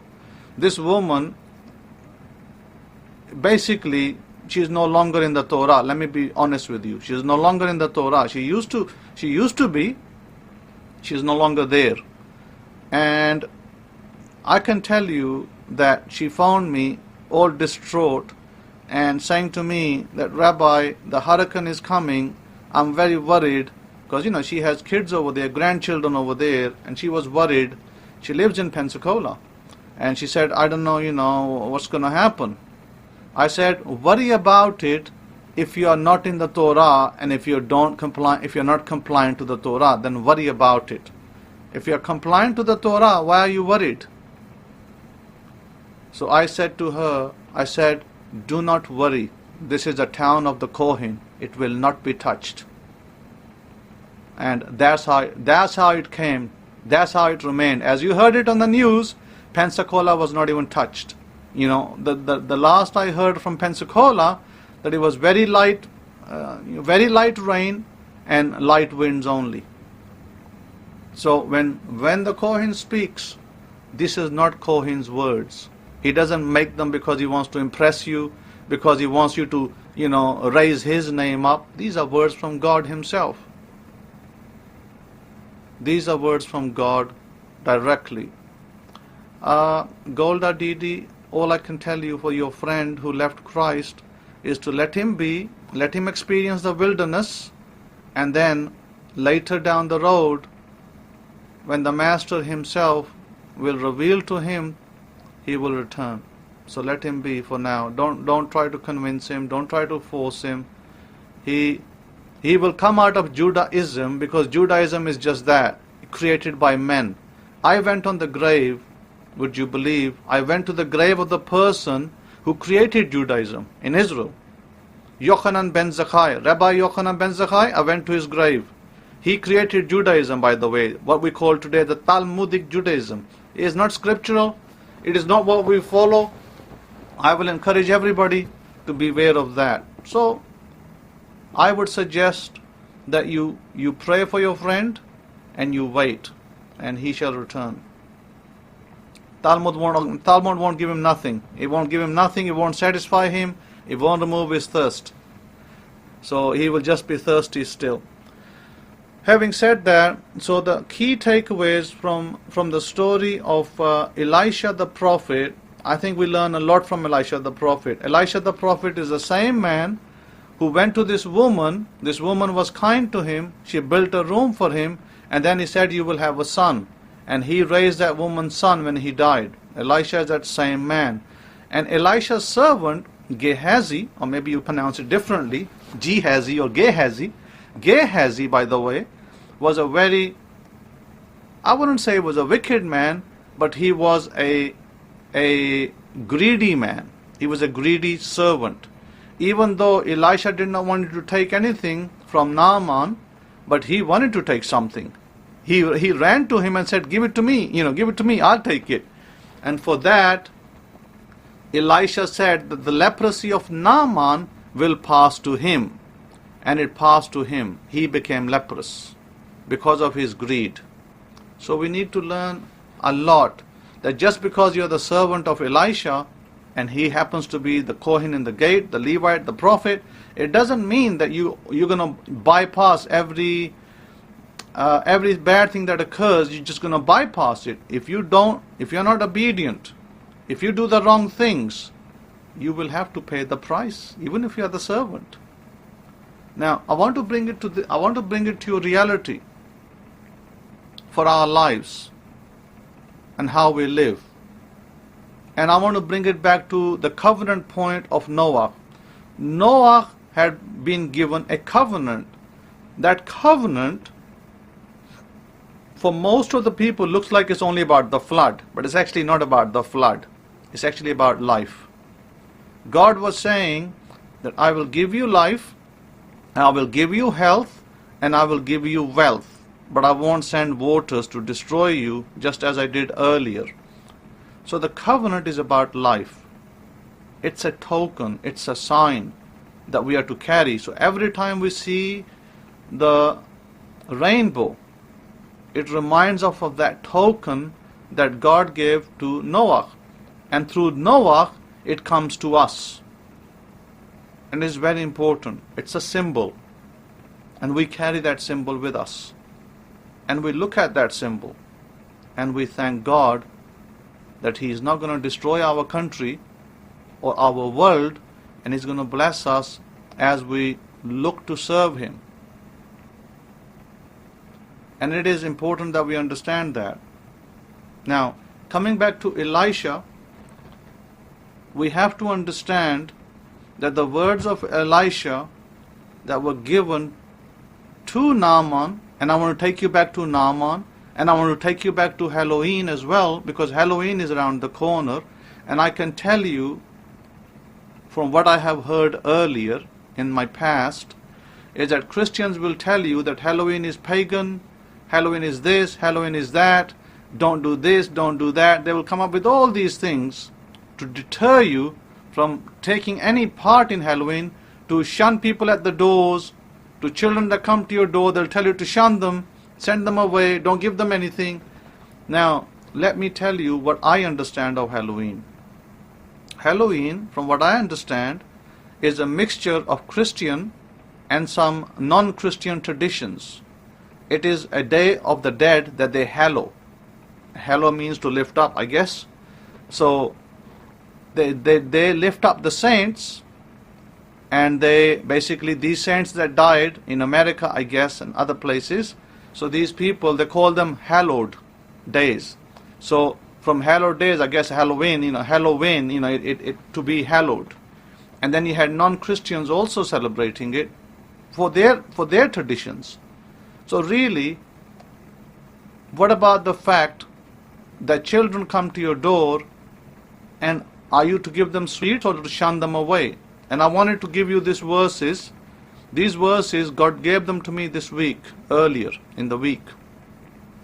And I wanted to read them to you because I thought they were very relevant regarding Halloween and regarding things that are occurring around us all the time. And these were the verses from the book of Zechariah the prophet, chapter 7, verses 9 to 10. This is what it says in the NIV. I'll read the NIV over here, so because most of you likely have the NIV. It says as follows: "This is what the Lord Almighty said: administer true justice, show mercy and compassion to one another. Do not oppress the widow or the fatherless, the foreigner or the poor. Do not plot evil against each other." Okay, so this is coming straight out of the NIV. And if I go to the Hidden Truths Hebraic Scrolls, maybe I can read out from there as well and give you what that one says. Let me pull up the book of Zechariah. Let's see. Let's get to it. And chapter 7, verses 9 to 10. "Thus speaks Yahweh of armies, saying, execute true judgment, and show loving kindness and compassion every man to his brother, and oppress not the widow, nor the fatherless, the foreigner, nor the poor, and let none of you imagine evil against his brother in your heart." Now, I want to bring it home, this whole message.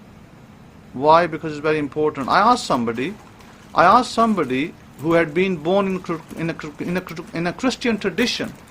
I asked them, I said, if somebody came to your door, your neighbor's daughters or children, sons maybe, they come to your door, what do you do on Halloween in America? Because obviously I don't know. I haven't lived here all these years. I've lived in England. And I was told that the person said that I would shut the door, I would keep my lights off, and then that means that nobody will come to my door. And I said to her that you have sinned. I said, you have made a sin. Tell me, which sin have you made out of these sins? So I quoted her this verse and I said, which sins have you committed out of this verse? And she said, maybe I haven't been compassionate enough. Maybe I haven't been kind enough to the person. I said, no, you've actually committed all of these sins. You're guilty of every one of these sins mentioned here. And the person was a little shocked, a little surprised, that how come she's guilty of all the sins? I said, you are. Then I explained to her why she's guilty of all the sins. First it says, execute true judgment. I said, did you execute true judgment? I said, no. I said, did you show loving kindness? No. Did you show compassion? No. I said, did you oppress the widow? Yes. Did you oppress the fatherless? Yes. The foreigner? Yes. The poor? Yes. Imagine evil? Yes. Everything you're guilty of. And I said, this is how, because the child that came to your door, how do you know that they have a father and a mother? How do you know that they are just, doing something out of tradition, and that you have the light of the Torah in your life? You shut your light out. What did the Master Yeshua say? Don't hide your light. What did you do? I'm switching my lights off, I'm shutting my door, and I don't care what they do. So I said, this is what you have done. You're guilty. So you need to turn around. I said, buy the sweets from Walmart, keep the packet in your home, switch your light on. When that little girl or that little boy comes to you, you give them the sweets. Because next time they see you in the street, they're not going to be looking for a tract, Christian tract in your hands. They will see you in the street and they'll come to you and you can speak to them. You will get an opportunity to speak to these children, and maybe this is the only opportunity. Giving the sweet may be the only opportunity you get to reveal your Torah to this child, your compassion, your kindness, your goodness, because then that child will think, this person that lives in this house, this woman, she is very kind to me. I went to her and she gave me sweets and she gave me something else and she's very good. And so they'll be drawn to you. Because of the Torah, because of the love of God, they'll be drawn to you. But if you shut your door and you shut your light, what have you done? You have been so unkind to these people. And you're telling me that you're in Torah? I said, no, you're not in Torah. You actually deceive yourself. So you need to change yourself. And she said, you're right. You're absolutely right. I did make these mistakes and I won't repeat these again. So this is a problem that Christian thinking, in other words, church doctrines, have removed people from these people we call neighbors. The Master Yeshua, Jesus of Nazareth, said, love your neighbor as yourself. The Torah says, love your neighbor. Now the Torah doesn't put it in brackets. He has to be in Torah. He has to be going to your church. He has to be going to your synagogue. It doesn't say that in brackets even. It doesn't say that anywhere. And so she used the term pagan, and I reprimanded her for that. So what do you mean pagan? Where do you read that term in the Torah, in the books of our prophets, in our books of our forefathers? Do you ever read a term called pagan? She said no. Then I said, why do you use the term pagan? It doesn't say that anywhere. These are God's children. These people that you call pagan are also created by God. Are you now telling me that God didn't create them? So I said, be very wary of what labels you give to people. Just because your church, taught you for 30 years of your life that these are pagans and these are Christians and these are Muslims and these are Jews, I said, don't use these labels. Because by using labels, you're shunning people away. Look what God said look what God said about Naaman. He said that Naaman, the mighty warrior of valor, and it says it was through Yahweh that he won the battles. Yet he knew not Yahweh. He didn't know who Yahweh was. He had no idea who Yahweh was. He only knew the God. He knew the God of his king. And you read about it. By the way, you do read about it. It's not a given. Because Naaman asked the question to Elisha the prophet. Because Elisha the prophet says to him, because he served the God of his king Rimmon. In verse 18 of 2 Kings chapter 5, it says, in this thing Yahweh pardoned your servant, that when my master goes into the house of Rimmon to pay homage there, and he leans on my hand, and I bow myself in the house of Rimmon. When I bow down myself in the house of Rimmon, Yahweh pardoned your servant in his thing. And he said to him, Elisha, look what Elisha says to him. He doesn't say, oh, he's pagan, don't go near him, don't go into the temple. He says, go in shalom. So he departed from him a little way. Elisha was very humble, and Elisha was very kind. Everything that the prophet Zechariah spoke about in that chapter 7 verses 9 and 10, Zechariah did. Because he was God's voice on this earth at that time. He didn't turn around and start putting labels on people. Oh no, they're pagans. Oh no, don't go sit with them and eat with them. Don't go to their church, to their building, that's pagan. None of that is there. I think a lesson needs to be learned from this. We need to remove this prejudice, this intolerance that a lot of people carry for other people. Because if we don't, I fear that you will continue your life and you will continue to be hindered. Why? Well, let me put it this way. Let me come back to the covenant. I've often spoke about the covenant that God has given us many covenants. We are to activate the covenant, not just receive it. We are to activate that covenant. And that covenant can only be activated when you believe in it. If you have no belief, what is belief? Belief is not just, oh, I read the Bible and I read God said this and I believe it. No, that is not belief. Belief is actively seeing it tangibly in your life. That is belief. Belief is not saying I believe it. That is not belief, by the way. That is a hope. When you say something like that, I will classify that as hope, and hope gets you nowhere. If you hope for something, let me give you an idea. If you hope that a Mercedes-Benz will be parked outside your door, that will not get a Mercedes-Benz on your door. It will never happen if you just hope for it. If you just say, oh, I hope one day I will have Mercedes-Benz, the 3 Series, I want to have the C-Class parked in front of my door. Well, that hope will never get Mercedes in front of your door. So how will that Mercedes-Benz come in front of your door?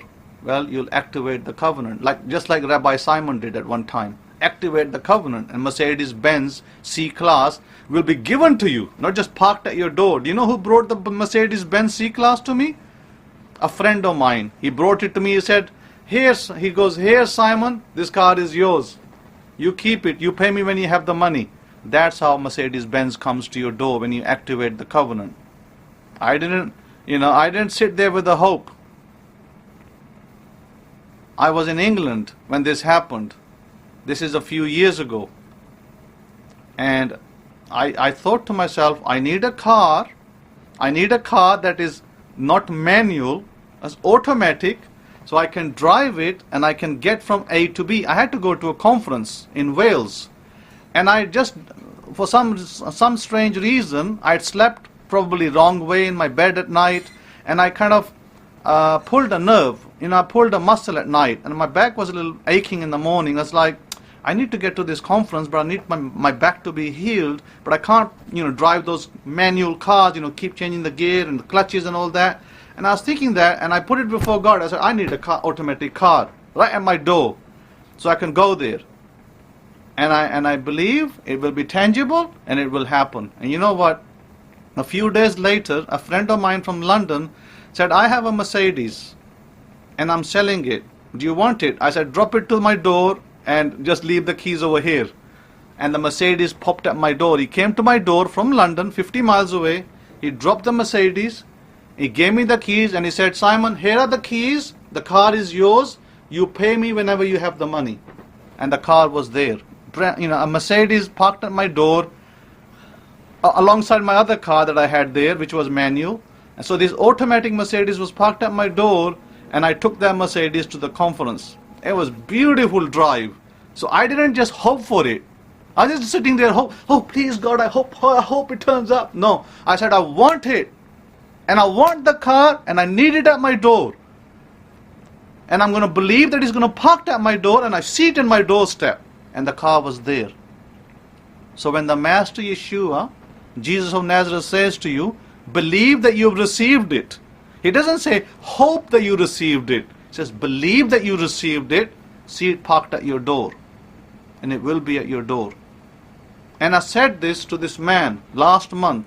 And I said, I see you on the shores of America. And I said, don't discount this. You will be there. And look what just happened. Yesterday this man contacts me and says, I am marrying a woman from America. Now, what are the chances of this happening? Is this a fluke? Did I do some abracadabra? No. This is the word of God. You believe it, you can have it. I have personally seen that man on the shores of America. And I was sitting having a meal with him in a restaurant, in an Arab restaurant, and suddenly the Holy Spirit came upon me. And the Holy Spirit directed me to tell this man that he is going to be in America. And I was like, first I thought, should I even say this? Because he might think just because he offered me a meal, maybe he's thinking that I'm just trying to impress him. I thought about it. Should I say it? Should I hold it? Then I thought to myself, Simon, you are the Kohen in the gate. Wherever you go, wherever your feet touch, this is God's territory. You tell him what God told you. And I told him there and then. So this is what's going to happen. So don't discount it. And don't just think, right, well, I'll just hope for it and I'll get it. This is why James, a brother to Jesus of Nazareth, said, without works your faith is dead. And we know that Luther didn't like that statement. And they wanted to remove the book of James or the letter of James. The Lutherans, they wanted to remove it from the Bible. They said, this is all straw. This is no good. That means we have to do works to get salvation. So they took it like that. And they were really disappointed with those words. But James was telling you the truth. James wasn't lying to you. By the way, James was from a Levite family as well. Do you know that he was a high priest at one time? So James told you, stop this nonsense of hope. Oh, I hope for this and I hope for that. Said, believe it, receive it by faith, but do the work first.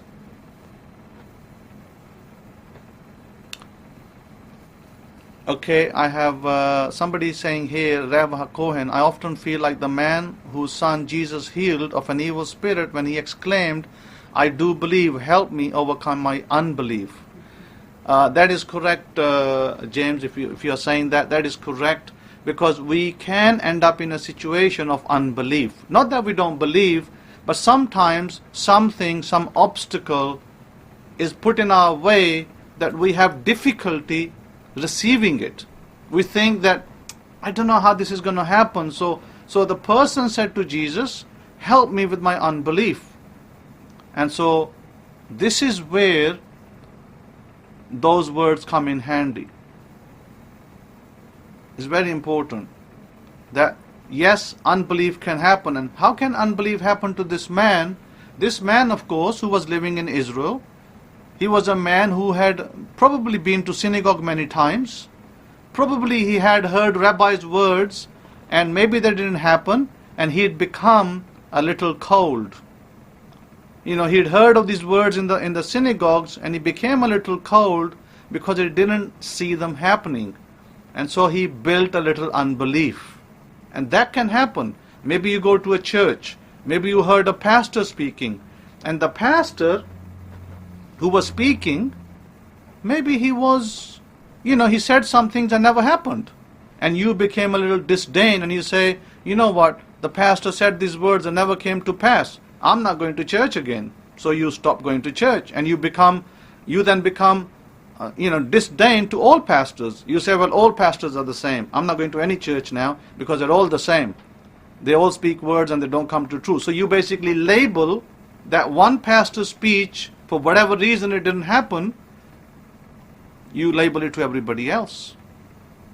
And you then judge everybody else as sinners, maybe, as wrong. Let me tell you something of interest. I spoke to this person, without naming names. This person's father was a pastor. I was very happy to hear this story. And this person's father was a pastor, and the pastor was 79 years old. He was a man of God, by the way, I would say that, from what I heard. He's a man of God, sincere man. What God had revealed him, he did. And everybody, can you hear me? Because somebody's saying that they're having trouble listening. Okay, great. So therefore, this pastor married, listen to this, this is a true story. This pastor was 79 years old. He married a young woman of 29 years of age. And the story came in the Ohio newspapers as well, that this man gave birth to a son. 2 years later, a son was born, and that son is now a young man. He lives in Texas, by the way, Rabbi Kefa, down your neck of the woods somewhere. And this man and this woman, his mother, they both lived there because the pastor died subsequently. But the pastor was a good man, a righteous man. He did what God had shown him. He did the right thing. And at that time, I was speaking to this person yesterday, and I was saying to this person that I'm pretty sure that this pastor was probably ridiculed by people. He was probably spoken evil against, because why did he marry such a young woman? Well, he's so old, he's marrying a young woman is no good, he shouldn't do that, etc., and on it goes. But I said, what a kindness of God on this man, that he married a young woman and he left him a seed. And I said, that person, whoever this person is in Texas, and I now speak to the Texans as well, that person has been appointed by God. He has a calling on his name, and he will come to that call one day. It will happen, by the way. It's only a matter of time. And he's not an old man. He's a young man. He's probably in his early 30s. So I say this with complete conviction and complete knowledge of the Most High Elohim, the God of our forefathers, Abraham, Isaac, and Jacob, that this man will come and will have a calling on his name, and has a calling on his name, and he will be preaching the word of God. But that is why this man was born. So sometimes people do things and it might appear out of the normal, oh well, he's too old or he's too young or whatever. People have these images, these stereotypes where you got to be 20 and your wife's got to be 20. These are stereotypes. We live in a stereotype world, but we do not operate by the stereotypes. We, Israel, if you're Zion, which I believe that you are, if you are Zion, you must operate by the laws of Zion, the laws that God has given us. And we must believe them, and we must operate in them. Believing doesn't mean just reading and then just doing our own thing. Believing means operating in those laws to receive your blessings tangibly. If you don't believe tangibly, it's not going to happen. So it is very important to understand that in order to be believing tangibly, it has to be done tangibly. It's no good just saying, I hope. I often hear people say that, and I have to correct them. Don't ever use the words, I hope. It doesn't work. Say, I believe that it will come to pass, and then do the works. Believe it, see it, do the works. You will get it. I heard of a woman who was wanting to build a school in Africa, in Kenya more correctly. She wanted to build a school in Kenya, and she said she wanted to raise $1 million. This was an ordinary woman, nothing special about her, just like people out there, ordinary. She wanted to raise $1 million. So she said on her 50th birthday, she was 50 years old at the time, she said on her 50th birthday, she decided that she was going to charge her friends who come to the party $1,000 each and put it to the charity she was going to create towards that school she wanted to build in Kenya. So she did that. She collected the charity money. Obviously, not many people came up. Only 100-something people came. So she collected a few $1,000, 100 times, 100 times, I guess. Sorry, it wasn't 1,000, it was $100 each. And so she collected the $100 each from each person, and it was just over $1,000. Seed money basically. She planted the seed money into her charity, and she knew in her heart, she believed that she's going to receive the $1 million. And guess what? She didn't just raise $1 million. She raised $20 million. And she built many schools in Kenya. And she said that 35,000 children of 75,000 families go to these schools now. And her charity, you can go look up this, because I didn't make this story up. This is absolutely factual and true. The charity is called Unstoppable. You can go search in Google, and Unstoppable is the charity of this woman that raised $1 million, and from $1 million she raised 20 million. She went to raise $1 million and raised 20 instead. Why? Because she believed and she saw it happening. It wasn't just, oh, I hope I can raise $1 million. Because if she had hope, she would never get there. So stop hoping for things. Start believing and start seeing it in your life. See it and you will have it. So I say this because when this great commander, Naaman, when he went to Elisha the prophet, he couldn't see himself healed. He was like, what the heck? What's this man talking about? I go to the river and dip? He must be crazy. I can go and dip in my rivers. There are greater rivers. And yes, I agree. I agree that the river Jordan, by the way, I saw the river Jordan, is a paltry little river, measly little river, small banks. Nothing to write home about, nothing great about it. I saw it in Israel. And I've seen the river Hudson, beautiful river, big, huge banks, massive, and the river Jordan is paltry against it. But look at what God did at the river Jordan. Because what did Elisha do? He implanted the idea, the belief, he planted the belief in this man. He said, look, you go to this place and that's where your healing is. Now Elisha could have healed this man right at the spot. He could have just spoken the words and healed him. But he didn't do that because he was demonstrating a point. And the point was this: be obedient to the words I have given you. If I tell you to walk a mile, then walk a mile. Don't just walk a half a mile and stop and say, I'm tired. I can't do any more walking. What did the Prophet tell me to do a mile walking for? I'm tired, I'm going to stop. That's it. I've had enough. You see, that's what happens to people. One little problem comes in their life and they give up immediately. Immediately they're like rubbishing the person. Oh, he doesn't know what he's talking about. He told me to do a mile walk and I'm not going to walk a mile. So you find this common in people, that you give people something to do and they stop halfway. Some don't even go halfway. They stop at 10%. And when they stop at 10%, they don't get what they require. Then they blame the person that told them because they say that it's their fault. So they want to pick faults. When you're told something, you must follow it through. That's when you will receive it. So Elisha was making a point. He is Kohen in the gate. He's making a point that this person has to follow it all the way through. Even though it might be a paltry little river, it may not be famous, but healing was in the waters. And that was very important.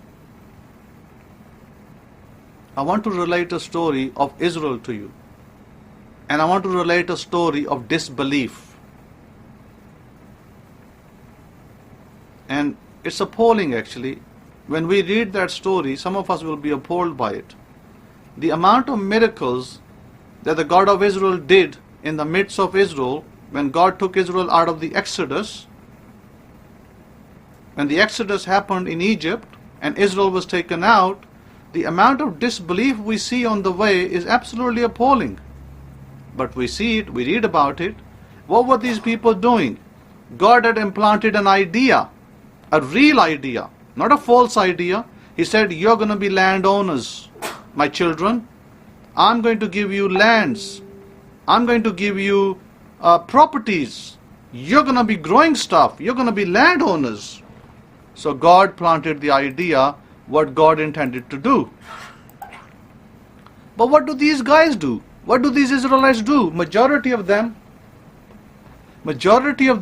they come into disbelief. They say, oh, God has brought us out and He's going to kill us. So negativity and complaining and whining, the worst thing you can do to yourself is become negative. If you become negative, you have short-circuited yourself. You are no longer going to get there. Doesn't matter who you are. Doesn't matter if you're the king of Israel, you're not going to get there. Do not short-circuit yourself. Do not stop halfway or even 10% of the way. Do not do that. Because if you do that, you short-circuit yourself. And what did God do? God didn't say, okay, God had implanted the idea. God had told them that I'm about to do this.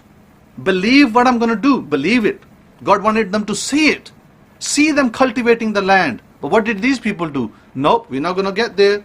No, we're not going to get there. Negativity. So what did God do in return? It will be as you said.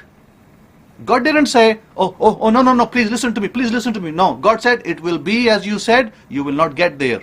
So they prophesied their own demise. and they all died. And God said, your children will go into the land, not you. Because of your bad mouth, your negativity, you will not go there. Your children will go into the land. So God took the children instead. Only 2 people from the first generation, only Joshua and Caleb went into the land because they believed. They saw it. They saw those lands. They saw themselves as the owners. And they got into the land. Baruch Hashem, Master Yeshua, for that. What amazing. Only 2 people. Can you imagine that? Out of 2 million people, only 2 people believed. So why does God take the children? Why does God take the children into the land? Because the children did not whine, did not complain. The children had no issues with God whatsoever. The children were small. They trusted where they were being taken, they were going to get there. So the children had the trust. Imagine that. Little children, 3 years old, 4 years old, 5 years old, they had the trust in God. Can you imagine that? And you shake your head with disbelief. My goodness. The people who seen miracles, they refused to believe. Yet children who were not yet of age, did not understand miracles, did not see them, yet they believed God. This is why the Master said, do not put the children away. Do not send them away. Let them come.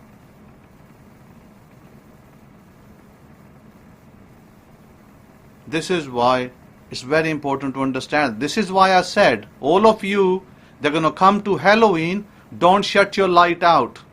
Don't shut your light so no child comes to your door. Switch your light on.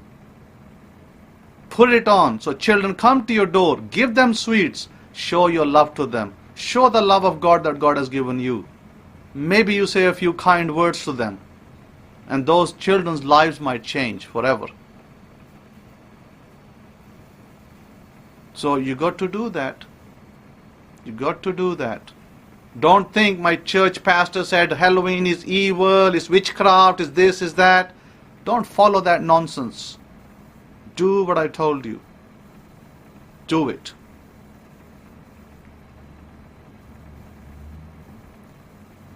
So my suggestion to you, if you want to be what God has said, just, said do justice. See, you start reading from people these comments already. See, this is the kind of nonsense you hear from people. Oh, they sacrifice babies and they do this, and stop this nonsense. Stop this nonsense and think your next door neighbors don't sacrifice babies. Your next door neighbors are little boys and little girls and little children.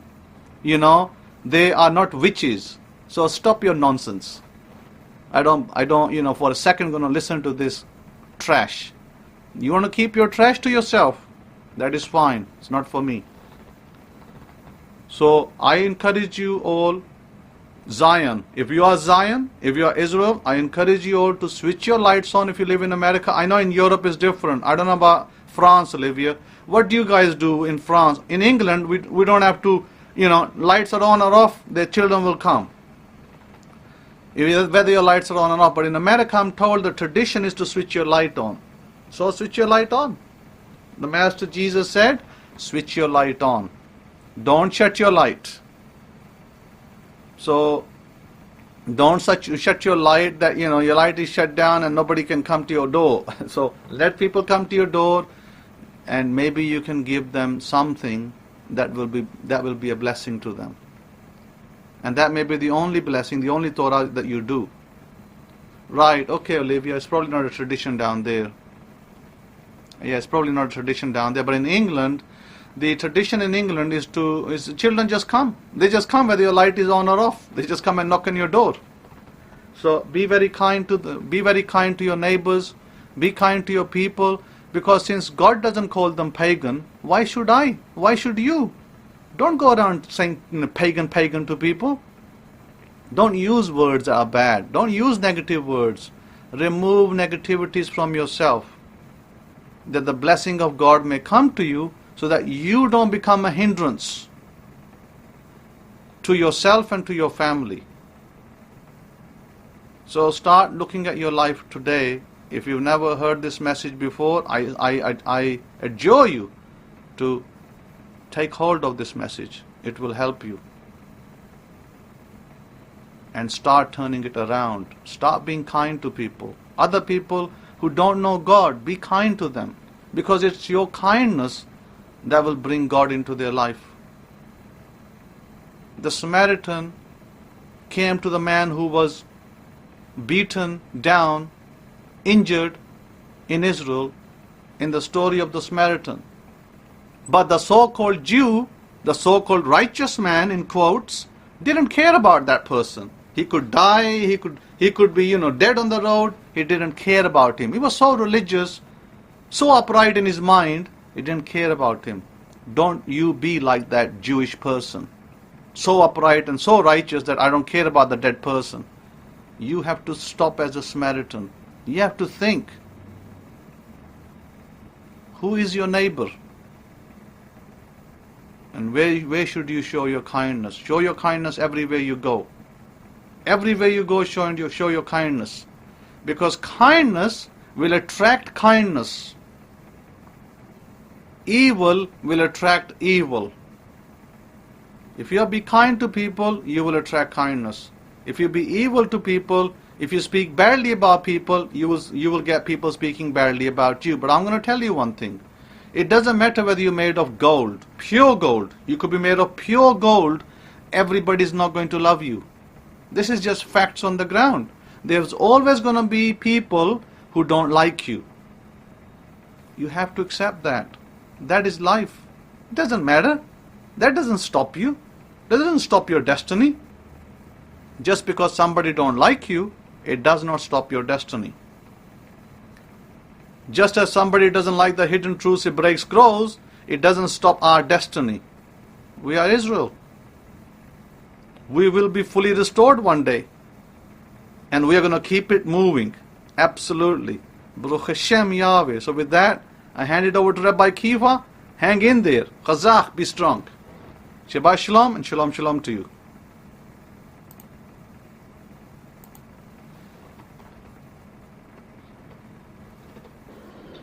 Indeed, HaKohen, be strong and be strengthened. Baruch Hashem, Master Jesus of Nazareth, Master Yeshua. This lecture is timely indeed, HaKohen, because I think one of the mainstays that a lot of folks that we fail to remember sometimes, to take it to head, take it to heart, and take it to in our actions is that we are strangers. We're sojourners in their land. And I think sometimes we can get so complacent with the Torah that we think that we must make these shepherd nations, a Torah nation. And we all know that's just not going to happen. I hope you all understand that. Our remit is not to make these shepherd nations a Torah nation. There's only one Torah nation. Can anybody tell me where that's at? So I think that's a big issue. That's a big problem, is that, we want to govern the Gentiles with a Torah standard. We cannot do that. That's not fair. That's not being just. And that's definitely not being right. I think it's very important that we do understand that. And I know a lot of you, not only can you sympathize, but you can empathize with these people that are still, in these traditions. I tell you what, how many of you have seen that good movie, good little cartoon, the movie Coco? You need to watch that movie. Every time I watch that movie, I cry. How many of you have seen that movie Coco? C-O-C-O. You need to watch this little movie. Great traditions that the Mexicans have. I don't know if any of you in this room are Hispanic, but they actually have a day, it's called the Day of the Dead, where they actually celebrate and they remember their ancestors. I gotta tell you, it's a great little story. You need to watch that movie. You can sit down and watch it with your children. Every time I watch that movie, I cry. And I learned something from that movie about the importance of family and to always remember. What does the God of Israel tell us? As Zion, to remember what? To remember Him, to remember what He did for us. You see, not to make a statue of Him and do all this mumbo jumbo, but to remember the workings of the Creator of the heavens and the universes, to remember the workings of the God of Israel. You see, because our God is way different than these other gods. I mean, yeah, maybe these other gods can do, these other powers can do some kind of miracles, but what God on the face of this earth has done the miracles that can stand up to the God of Israel? Historically, miracles. You know what I'm saying? I mean, my goodness. It just, just like MC Hammer says, you can't touch it. You can't touch it. You can't touch this. So I think that's important to understand as we learn to get on, in these shepherd nations that we're in. And as we literally, what Hakohin, the son of Aaron, gave you was a lecture on how to allow your light to shine. As many are dimming lights these days, condemning and putting people down. We're in these Gentile nations. This is what they do. These are their customs, their traditions.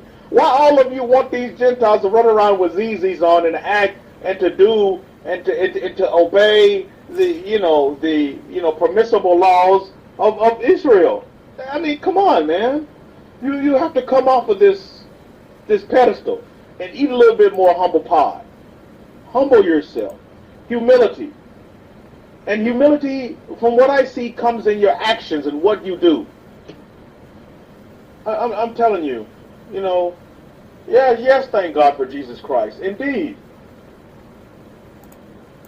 So I think it's very, very important that we do understand that going forward, as we're not here to condemn and put people down and to be judgmental, blah, blah, blah. Leave that to the religions to do that, because that's what they want to do. Segregate. No, we're all here to live together on this earth, live together in our neighborhoods, and learn to get on with one another, and learn to be, humble and happy. My goodness. If we can, learn from those two things, we'll serve and do ourselves very well. Very, very well. So, again, I do have a few riddles for you today. One of them is, let me read this first one. You'll find it very apropos to where we are today. Now, listen to this riddle before I give you some clues. What is round on both sides and high in the middle? What is round on both sides and high in the middle? My goodness, J.B. Yasrael, you're great. It is Ohio. Do you get it? It's a place in the United States. And round letters. What is round in the middle? What is round on both sides and high in the middle? It just so happened that that joke, that little riddle popped up, and the Kohen is where? So my goodness, you can't dream this stuff up. So I think that's important for us to understand going forward. Here's another good riddle for you. This one is a little bit more, will be more thought-provoking. It can be said, to be gold is to be good. To be stone is to be nothing. To be glass is to be fragile. To be cold is to be cruel. What am I? This is a what am I riddle. It is to be said, to be gold is to be good. To be stone is to be nothing. To be glass is to be fragile. To be cold is to be cruel. What am I? What am I, Miss Fahar? What am I? You may need a few minutes on that one. What am I? So what am I joke? Now, what am I riddle? I'll give you a clue. Let me throw some clues in there. I can become hardened. I can break. I am a pump. That's a good riddle. That's a good clue for you. Now here's the clue that should really kick it off for you. I am a symbol of love. What am I? To be gold is to be good. To be stone is to be nothing. To be glass is to be fragile. To be cold is to be cruel. What am I? Any takers? I know you're thinking. I know you have your thinking caps on today, your Hebrew hats. Any takers on this riddle? A ring? Good take on that, J.B. Yasrael. Any other takers on it? Any other takers? I'll give you the clues again. These clues will really help you out. I can become hardened. I can break. There you go, Abrahu. Your heart. Sometimes they say you have a heart of gold. That's good, right? You see? Some people tell you sometimes you have a heart of stone. Old stony heart. Or a fragile heart. A heart that can be broken. Or a cruel heart. My goodness. So today I think you received a great lesson from the son of Aaron on, heart. Heart does matter. Head matters and heart matters. These are things that matter. when it comes to a relationship. Because how many of you have been guilty of breaking someone's heart in their understanding? They tell you, oh, you broke my heart. Or you're heartless. You have no heart. Oh, you don't care. You've been accused of being that in some way, shape, form, or fashion. So this is why it's very important. This is why, to God for your responses. But I think this is why it's very important that we be mindful of this in these Gentile nations that we're in. Because at the end of the day, the last thing we want said of us is that we break people's heart, is that we're cold, we're callous, things of this nature, that you have a hardened heart and things like this. Because, these nations, these shepherd nations, they really take things to heart, if I may say. They take things to heart. Not so much they take things to head, but they take things to heart. And at the end of the day, we don't want to shame anyone. We're not trying to put anyone down, but we're really trying to be helpful to the heart. We're trying to be that person, that individual that would be a hearer, that would be a listener, that would be someone that cares, caring person. See, all these attributes are attributes that we need to work on, and we need to continue to improve on, so that we can be a better witness to this Torah of Moses. And we can be better peoples in our societies, you see. So I think it's very, very important for us to understand going forward. And what the son of Aaron is basically doing is he's teaching you how to live. You see, we're told in our books that we're to have that life, and that life what? More abundantly. Well, you're being taught really how to live. You see, because a lot of folks are living, but yet they're literally dead. Based on their actions, based on their walk. And some of them do have the perception of being told that, you're a bad person, you're ruthless, you're a heartless person, you don't care, blah, blah, blah. And the Kohen, the son of Aaron, he made a statement at the end of his lecture that I think is very important, and you understand as well, is that you're not going to be able to impress or make everyone happy. At the end of the day, someone is going to not like you for whatever rhyme or reason. At the end of the day, someone is not going to care about you for whatever rhyme or reason. But you have to go on and press on and put your best foot forward. As a witness and as a testimony to the God of Israel. Because let's face it, you as the individual may be the only person, the closeness that they get to God is you. And so what is your witness? What is your testimony of God? And I think when we start to think more on that lines, judgmental, the JJ, the judgment, and the jury will be thrown out the window, you see? I really do believe that. I really do believe that. It's because it will be overwhelmed by all of these great attributes and great characteristics that we all harness and that we all are nurturing. Compassion, love, kindness, peace. At the end of the day, I want peace. And believe me, you can't pay for peace. you can't pay for that. Peace is something that you can't buy. Peace must be acquired. I think that's important to understand. And I think that one's from the Imhokmu because I have nothing to do with that. Here's another riddle before we get into the lecture today at hand. There is a blue house on the right and a red house on the left. Where is the White House? There is a blue house on the right and a red house on the left. Where is the White House? Think about that for a minute. There's a blue house on the right, a red house on the left. Where is the White House? I know you're thinking caps are on. Your thinking caps are on. You're thinking hard. I mean, osmosis is permeating the brain. Brain waves are being emitted. There is a blue house on the right and a red house on the left. Where is the White House? Crickets in the room right now, for those who are listening via MP3 on YouTube. I'll give you a clue. It's in Washington, D.C. The answer is Washington, D.C.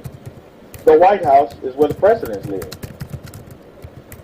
See, there's a blue house on the right, a red house on the left, but where's the White House? The White House is where the president lives. You see? You get it?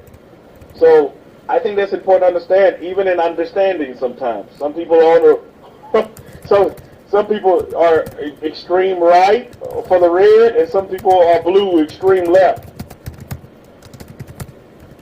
But where does the master live? He lives in the Torah house.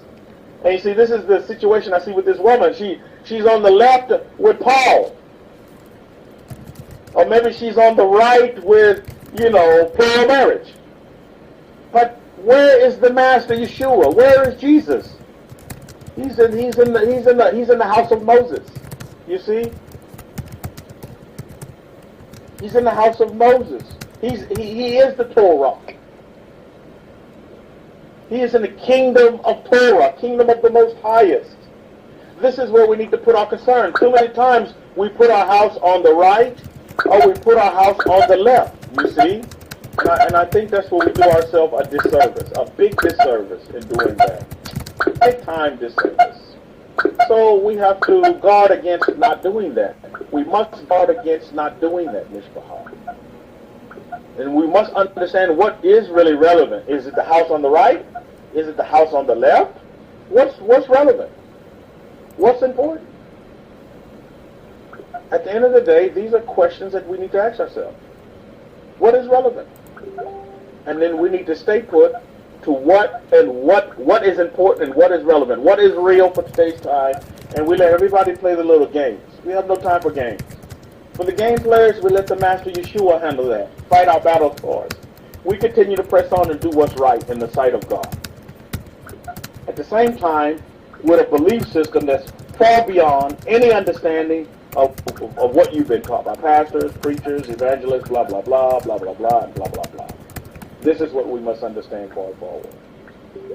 This is what we must understand going forward. And to get that, but we'll never move on. We'll never move on. We'll continue in a state of unhappiness. This is where we'll find ourselves. And we'll live a life that's a shell of how we need to live today. You see? I think that's important for us to understand. Very, very important. Now, these things are things that you won't get overnight.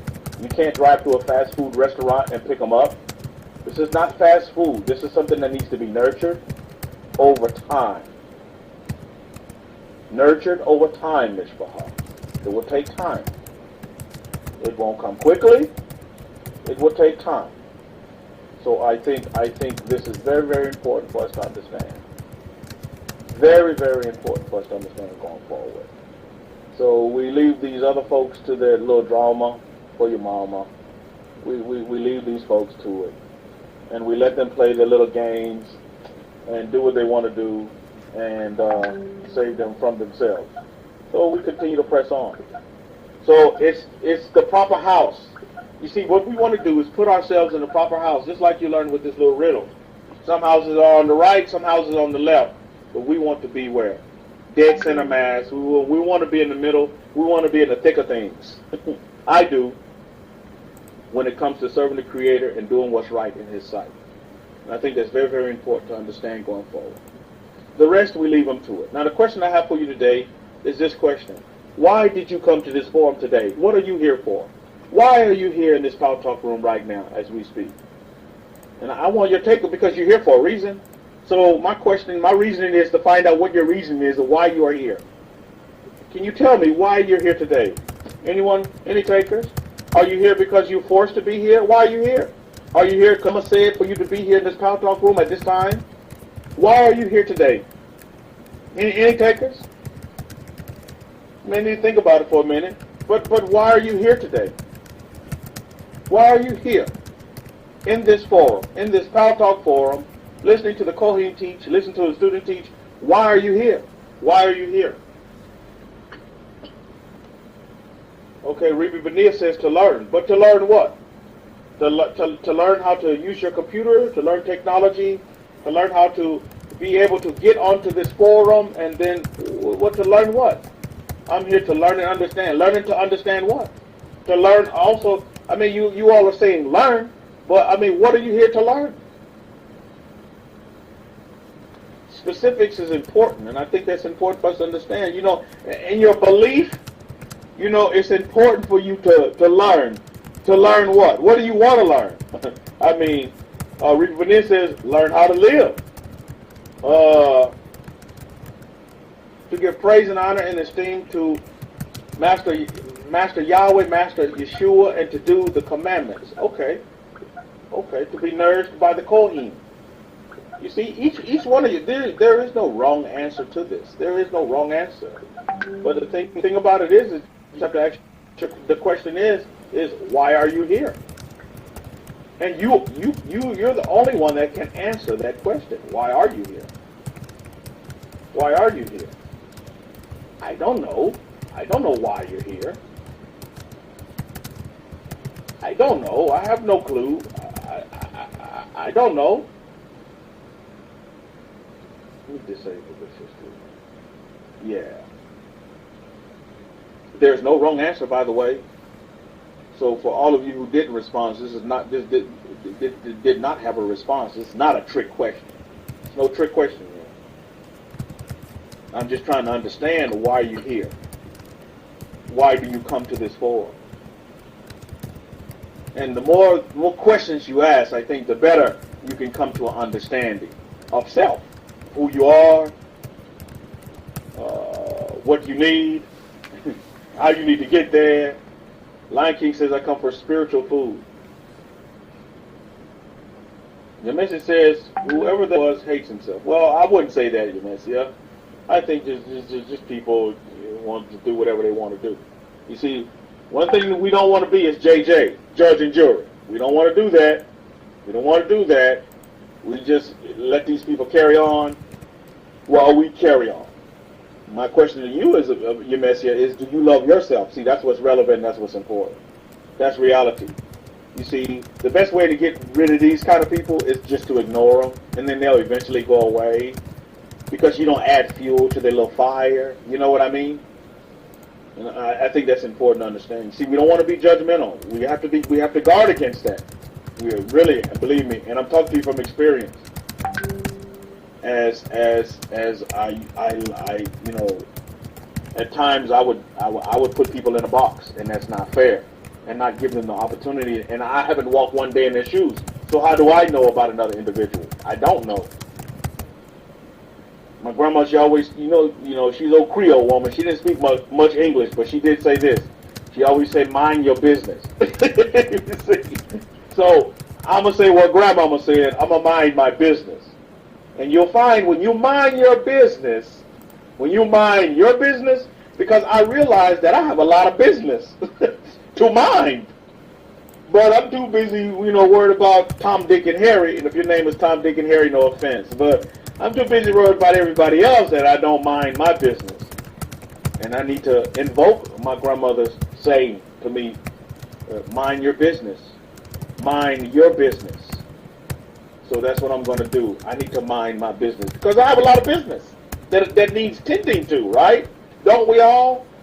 And I think when we begin to understand it about ourselves, we really understand that we don't have time to be worried about other people and what's going on in their lives. Not that we ignoring the other people, but we carry on with our lives. And in that, you know, certain people will be drawn to us, certain people will be drawn away from us. That's just the nature of life. You're going to find people will come into your life for a season as well. Some people will come into your life for a season. Hakoyin did a lecture on this a while back, where some people will stick to you, and some people will just, you know, after a while they'll slough off and they'll fall away. And they were just in your life for a season. And Baruch Hashem, Master Yeshua, for that.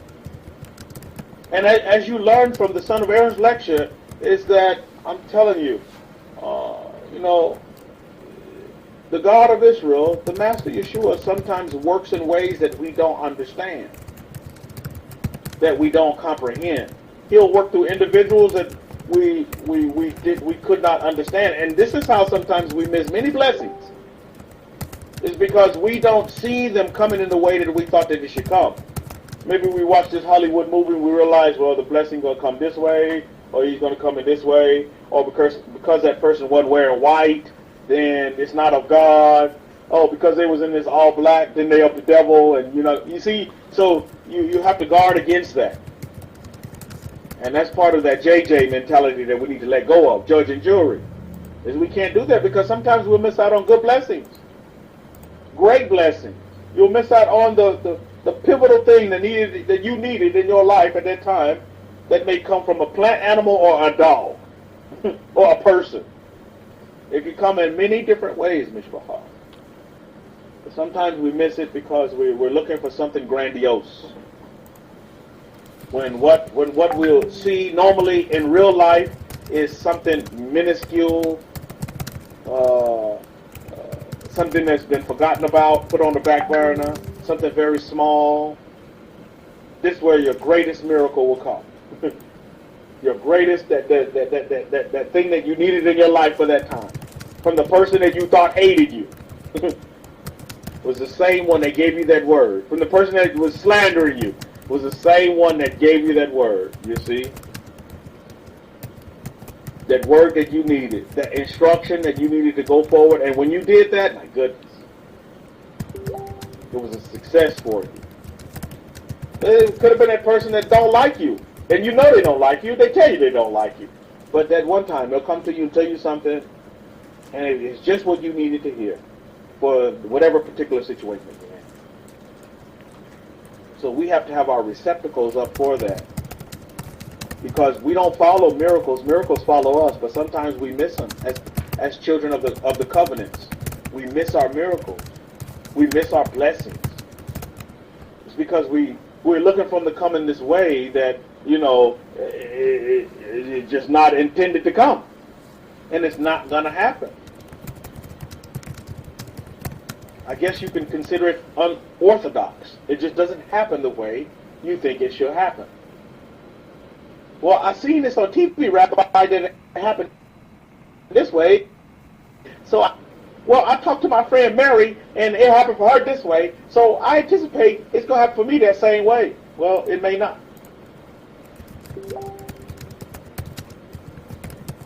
So I would encourage you this day to really think outside of the box. If you're in that box, come out of it. And really begin to think outside of the box.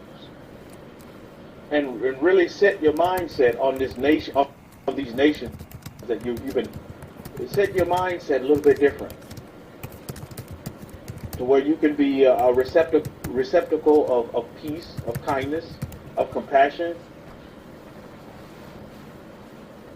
and not counterintuitive to that. Because we've been conditioned to do just the opposite. Put ourselves in a group, put ourselves in a box, to stick with a certain crowd, to run with a certain crowd, and to shun and stay away from another crowd. That'd be a great lecture, run and shun.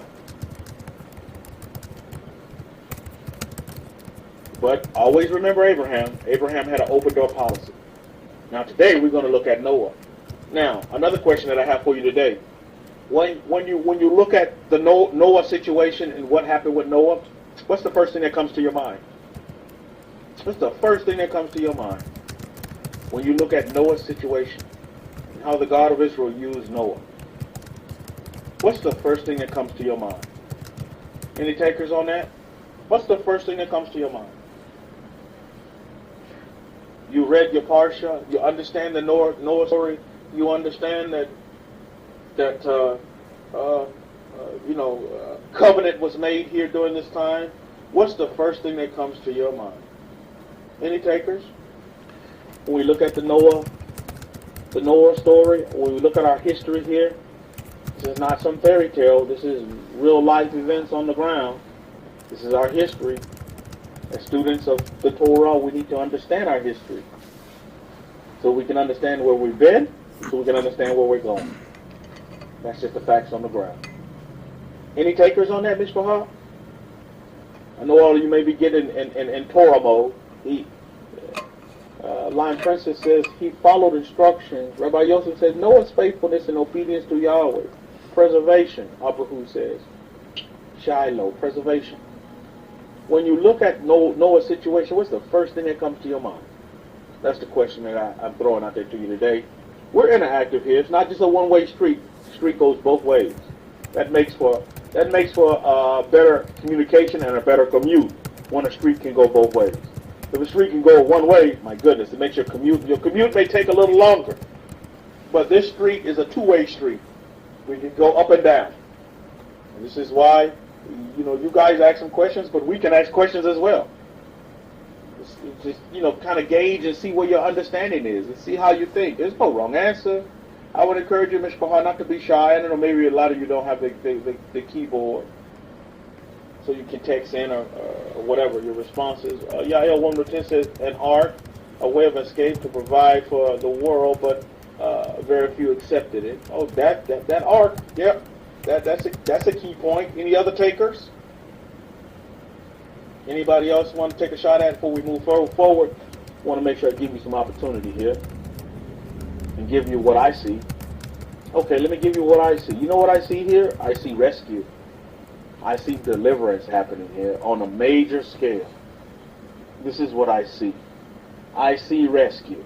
Because when we set the stage, we open up and we set the stage, I see deliverance. I see what we know of today, the shepherd nations, they call it salvation. You're seeing salvation pattern right here, baby. This is big time salvation, right? This is big time deliverance. And I know some people probably there in Florida, they would have loved to have a Noah's Ark in dealing with this storm that came through. I see rescue. I see salvation. I see, my goodness, saving grace here. Amazing saving grace on a big scale, you see. The message says Noah's steadfastness. Okay, now behind the scenes with Noah, there's a slew of things going on. Understand that too. Don't think that Noah's life was just all cookies and cream, or peaches and cream, or whatever other kind of flavor you like. You see? Yael woman of the tent says, not just for humans, but for animals as well. Oh, indeed. Salvation. Grace. Abrahu says, not just pralines and cream either. When we look behind the scenes, we know that Noah was a man just like you and I. He put his underoos on just like you and I do. So I'm pretty sure he had a lot of family dynamics going on that we see brought out later in our books.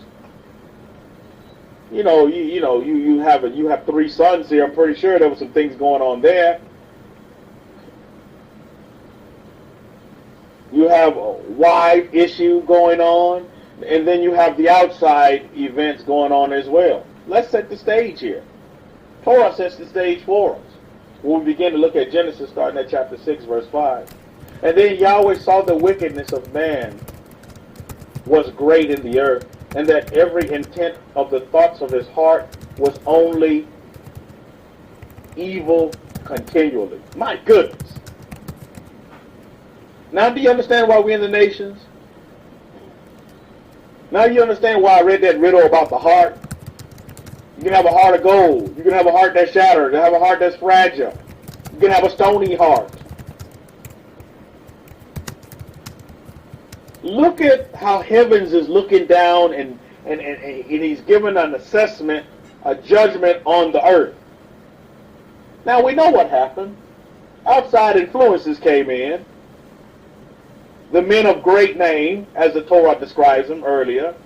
Genesis chapter 6, verse 5, Then Yahweh saw the wickedness of man was great in the earth, and that every intent of the thoughts of his heart was only evil continually. See, we need to learn from this. And also, we need to take this and move this forward as well. as we talk about salvation, but we're going to get to that in a minute. Look at verse 6 of Genesis chapter 6. And Yahweh took pity, nevertheless, observing man on the earth, and he was grieved in his heart. Look at verse 7. So Yahweh said, I will destroy man whom I have created on the face of the earth, both man and beast, crawling things, and birds of the air, for it is a pity that I have made them. And look at verse 8. But Noah found favor in the eyes of Yahweh. Now, although Elohim is talking about destroy this, that, the other, and the third, at the same time, he's just looking for what? He's looking for someone that is anti all this other stuff that's going on. That is pro-God. That is pro doing what's right. That is pro-good and not evil continually. I mean, I think this is a great assessment for us to look at going forward. As we take this time of rescue, time of salvation, because this is what was going on here. And some of you are in shepherd nations and you're thinking, man, these are just like the times of Noah. And what did the Master Yeshua tell us? As they asked the questions, well, when do we know that the time is near? What was told? What did the Master Yeshua tell them? He said it would be like the times, like the days of Noah. Where did the Master take you right back to? He took you right back to our books, right back to that Torah. That's king, by the way. He didn't say, well, Jesus didn't say, well, let me sit down and tell you the stories. Nope, he referred back to the days of old, those forever ways, the ancient ways. And he began to explain our history. He was a Jew. He was a Hebrew. He explained our history. He was an Israelite. He explained our history. It would be the times of Noah, not the times of Christianity.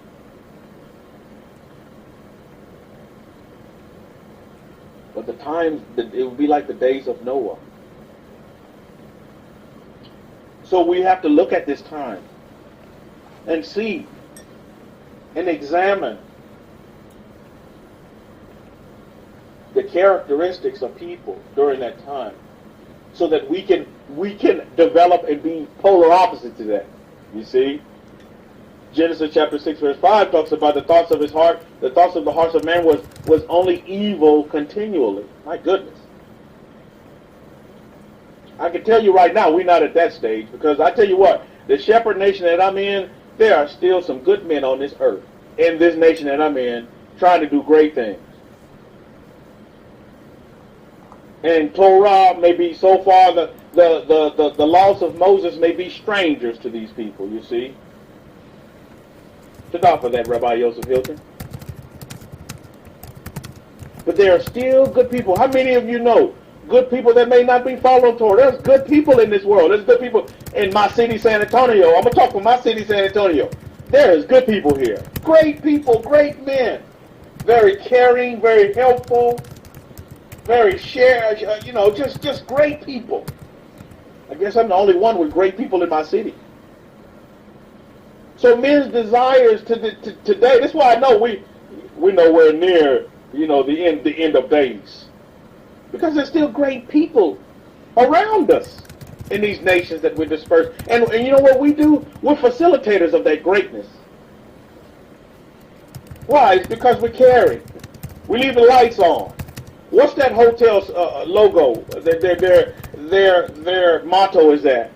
Come on, we leave the lights on for you. I know there's one of these hotels, they say that. They say, we actually leave the lights on for you. What a great slogan. That'll get people to want to go to that hotel. Is it Motel 6? My goodness, Motel 6. We leave the lights on for you. Very hospitable. Very accommodating. Who in our books was like that? Could we not say Abraham had probably the same slogan? Oh, I'm going to leave the lights on. Not only am I going to leave the lights on for you, I'm going to leave the door open for you, and I'm going to leave food on the table for you. Baruch Hashem, Master Jesus of Nazareth. All praises be to Elohim. Characteristics of people. Character traits. You all want to be righteous, then you need to learn to fix your character. And this is what the son of Aaron is doing today. Is molding your characters. How many of you needed character molding when you came into the knowledge of Torah? That your character needs to be molded because it was conditioned in such a way to where, oh, you hate this man, you hate this person, you don't like this, you don't like that, you will never talk to this person, blah, blah, blah. You know, so much rivalries going on within your lives.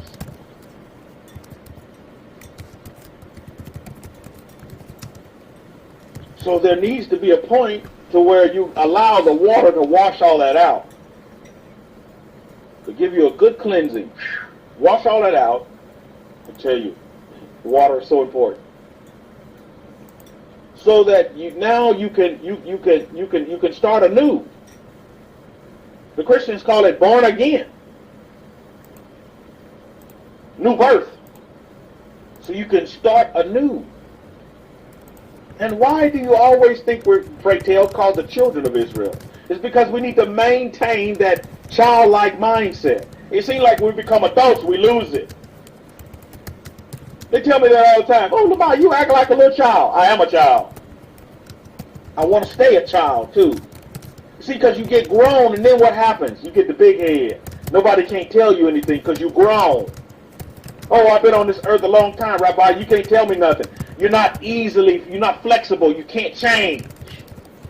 Y'all forbid that's any of you listening via YouTube or even in this room.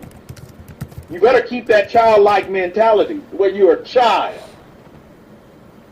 You can take the chastisement because you're a child. And you're trying to learn. You're trying to grow. Like some of you said, I asked you why you're here. You say, I'm here to learn. I'm here to be fed. What is a child? When you have a child, what do you have to do? You have to feed them because normally they can't feed themselves. And if they do, it's probably all junk food anyway. They're not getting what they need. They only eat what they want, what pleases them. And that'd be a good time for a lecture in the oven there, marinating. Children of Israel, we're children.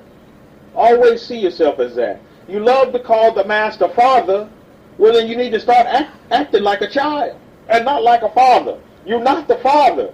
Know your role in the kingdom of the Most Highest. You will always be considered a child. Don't ever think you're the father. This is when you can start making mistakes. Don't ever think you're the Im-Chokhmah. You're not wisdom. You tried your wisdom and hadn't worked this long. What makes you think it's going to start working for you now? Oh, but Rabbi, I'm wise. You're nothing. You're a child. Stay a child. Eat humble pie. Be willing to be fed. Be willing to be chastised so you can grow and learn. Children have some of the greatest imaginations. How many of you know what I'm talking about? I tell you, they can imagine things and they believe them, man. Man, you better not tell a child Santa Claus don't exist. Don't do that. How many of you are guilty of doing that? You tell a child that Santa Claus don't exist. Or you tell him that Superman, he's not really real. You know, children believe these things. And what are you doing when you're doing that? Boy, you stunning their belief system. You're like, wait a minute. Don't say that. But he's my hero. And then maybe a child will stop imagining, will stop using that great, and stop their belief system will be shattered. All because of you. You going around here, JJ, judge and jury. You going to hell. You wearing that thing, you going to hell this night. How many of you are guilty of doing that? And you don't have to put it on the board. You know who you are. Assess yourself. And then correct yourself.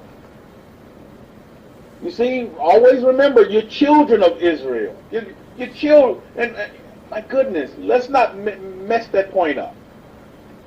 Now, I did ask the question earlier. Now, we're setting the stage here. We're setting the stage. We're setting the stage for rescue. And normally, when rescue occurs, there's always chaos that's right next to it. And a lot of it. Chaotic moments. Chaotic moments. to where, it's like literally all hell is breaking loose. And then that's when rescue can come through and shine. You see, rescue on a bigger scale can't be seen unless that there's the other side of the stick at that same level. There has to be a balance to it. Otherwise, the rescue may be missed sometimes. Just like I was stating to you earlier, sometimes you all are missing your blessings.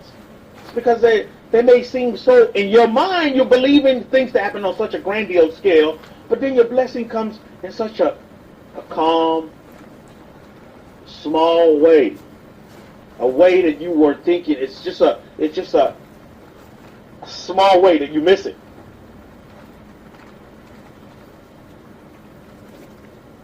The same thing we can say about rescue.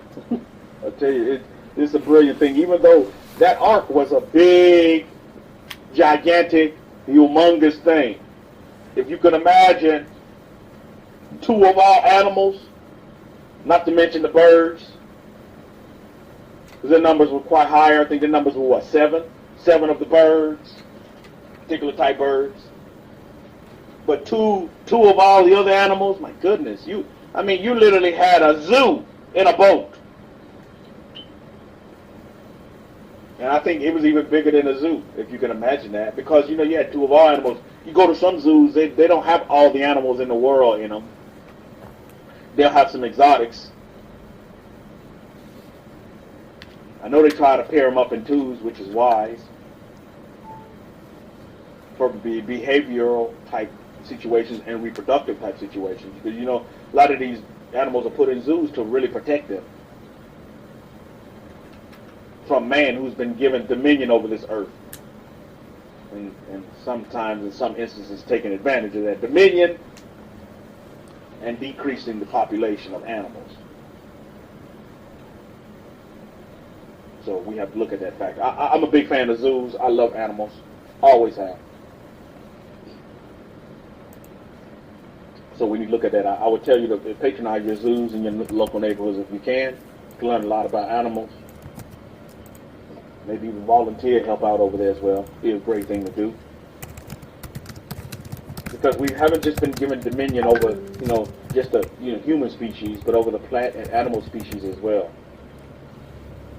So there's many roles that can be played to help out and do your part.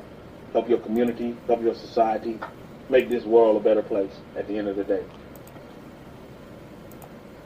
Allow your light to shine. That's my zoo note. So we have to look at this factor. We have to look at the factor of what caused rescue to have to take place at this time. The thoughts of a man's heart was only evil continually. Wow, heavy stuff. We see Elohim, Yahweh, he says, we're going to destroy it all. But then he said, wait a minute. Now he's going to take 2 of the animals. And then he's going to take a family. A family. Wow. A family. Not that Noah wasn't trying to do his thing and warn everybody, because he did. But again, that great gift of choice. The ability to be able to choose what you're going to do, who you're going to serve, how you're going to live your life. That's on you.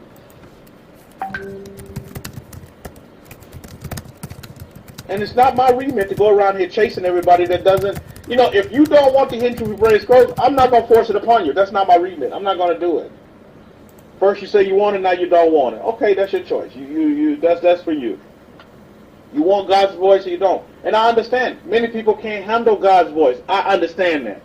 I respect that as well. Many people can't handle God's voice. They're happy with pastor's voice. They're happy with their own voice. I get that. I get it. I respect it. And I move on. Just as you should do the same. Respect it and then move on.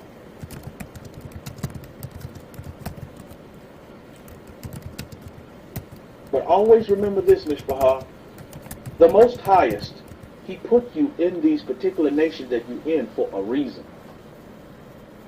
Right now, the full revelation may not be revealed to you, but you may have I can tell you right now, you're getting the basics. You get the ground roots of what you need to do to build your foundation on whatever revelation is going to take you going forward. And I firmly believe you have a say in how far revelation meter can go in your life. You have a say in that by what you do. Not so much by what you say, but by the actions on how you live your life. Your say is your way. Your walk is your say. Well, I really mean at the end of the day. Because we allow our actions to speak for us. Words can come later. So you all have a pivotal role to play. Awesome role. Well, Rabbi Kefa, you just don't understand my situation. Blah, blah, blah, blah, blah. You have a role to play. You just may not see it right now. Fully. But you're here. You're in this Power Talk room. You're here.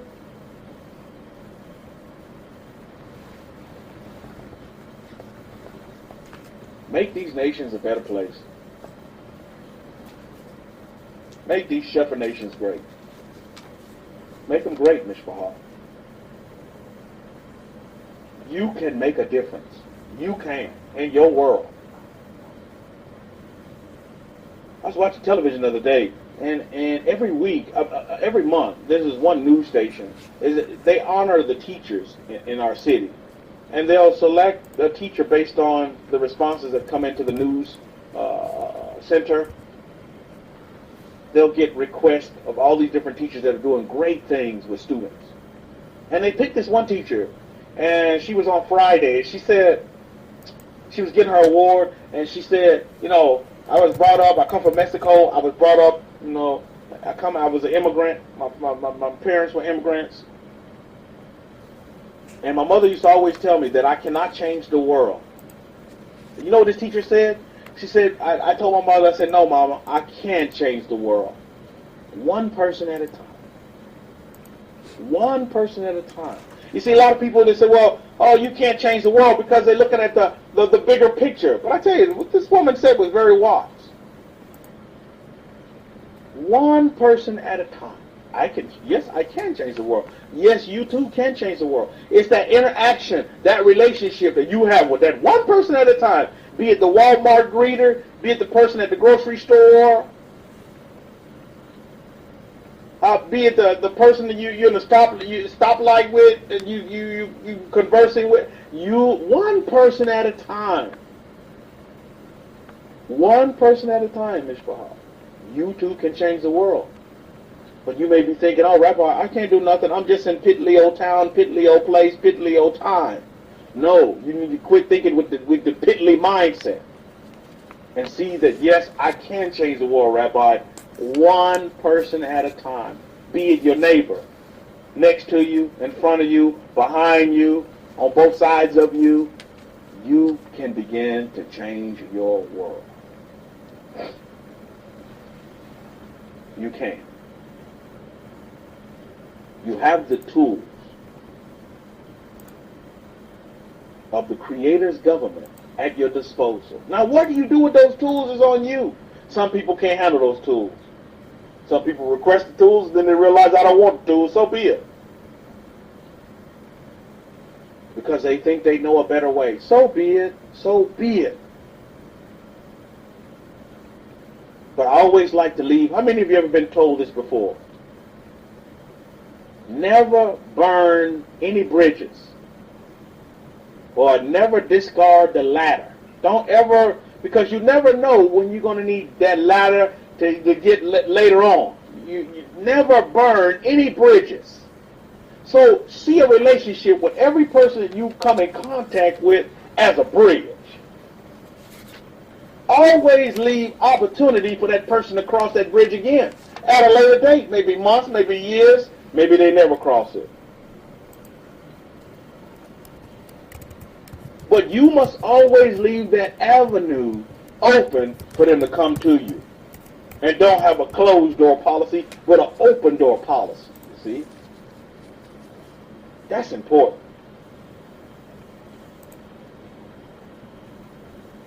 Because it may never come around again, so be it. But it's not because of what you did not do.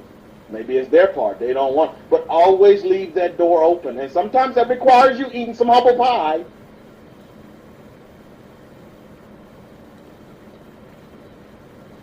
Sometimes you have to eat humble pie and go say you're wrong when you were right, but you were still wrong to the individual.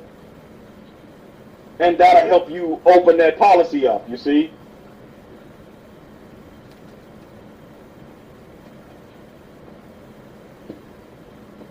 But humble pie may be required. I tell you. Serve up a lot of humble pies for me. I'll take them. I'll take humble pie over pumpkin pie any day of the week. Any day of the week. Humble pie over cheesecake, and I love me some cheesecake. Any day of the week.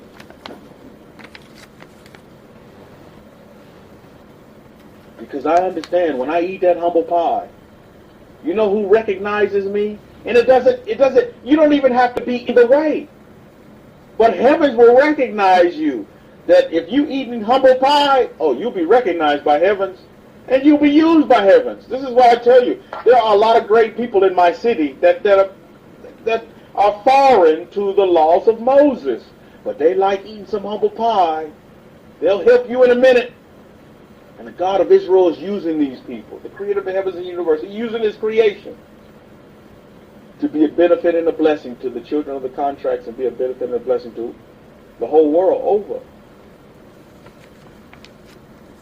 Because how many of you understand that, just because you're children of the contracts, that doesn't mean the blessings are just limited to the children of the contracts.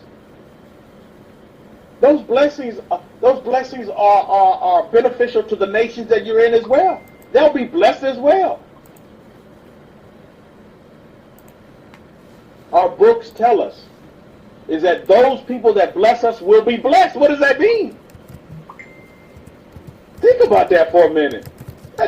Don't get selfish, get selfless. And you'll begin to understand that. Is that they permeate the area that you surround, that you're in, that you dwell in, that you walk upon. Look at Hashem, Master Jesus of Nazareth. Now do you see why the exile is such a beautiful thing? Why exile is such a blessing in itself? Yet a lot of people on YouTube will tell you that the exile is a curse. It's a blessing. Mishpahah, do you see it? A blessing for the whole world. For the whole world. Wow, what a concept. But too many people are just, they're in that red house on the right and the blue house on the left. But they can't see the kingdom of the Most Highest. Dead center mass. Can't see it. They say they're in the house of the king, but they're in the red house on the left and the blue house on the right. They're not in the kingdom of the Most Highest.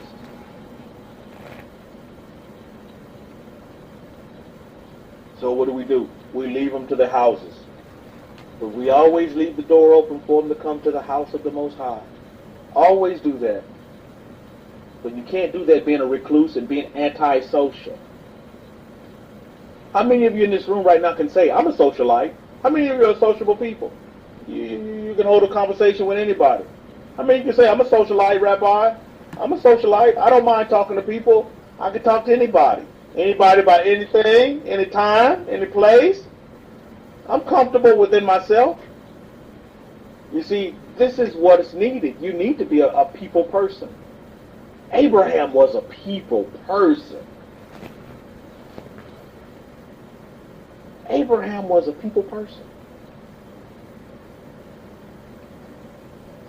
Noah was hated by the people, majority. They didn't like Noah. Moses was a people person. Moses was popular. Everybody liked Moses.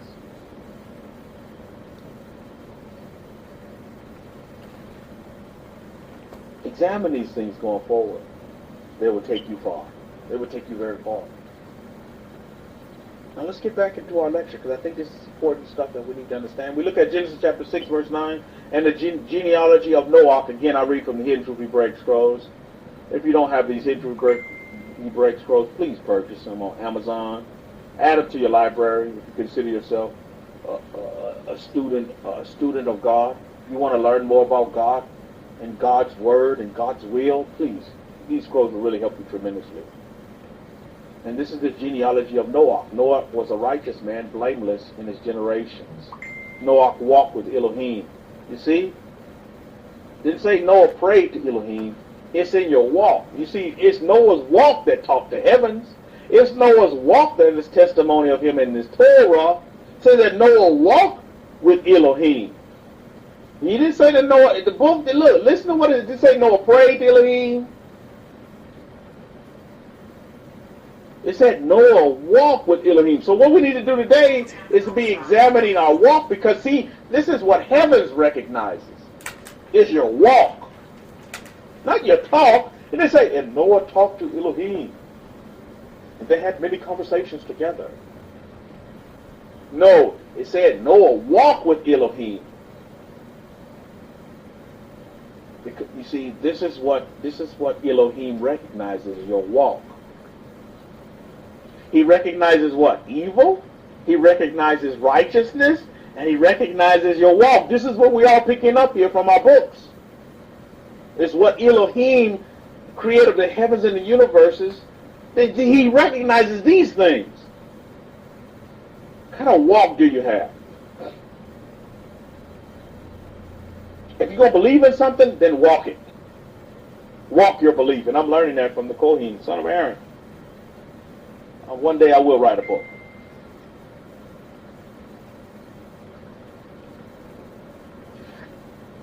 You have to walk it out. And last time I checked, walk requires work. It takes work to put left foot in front of right foot and right foot in front of left foot, and so on and so forth and so on and so forth.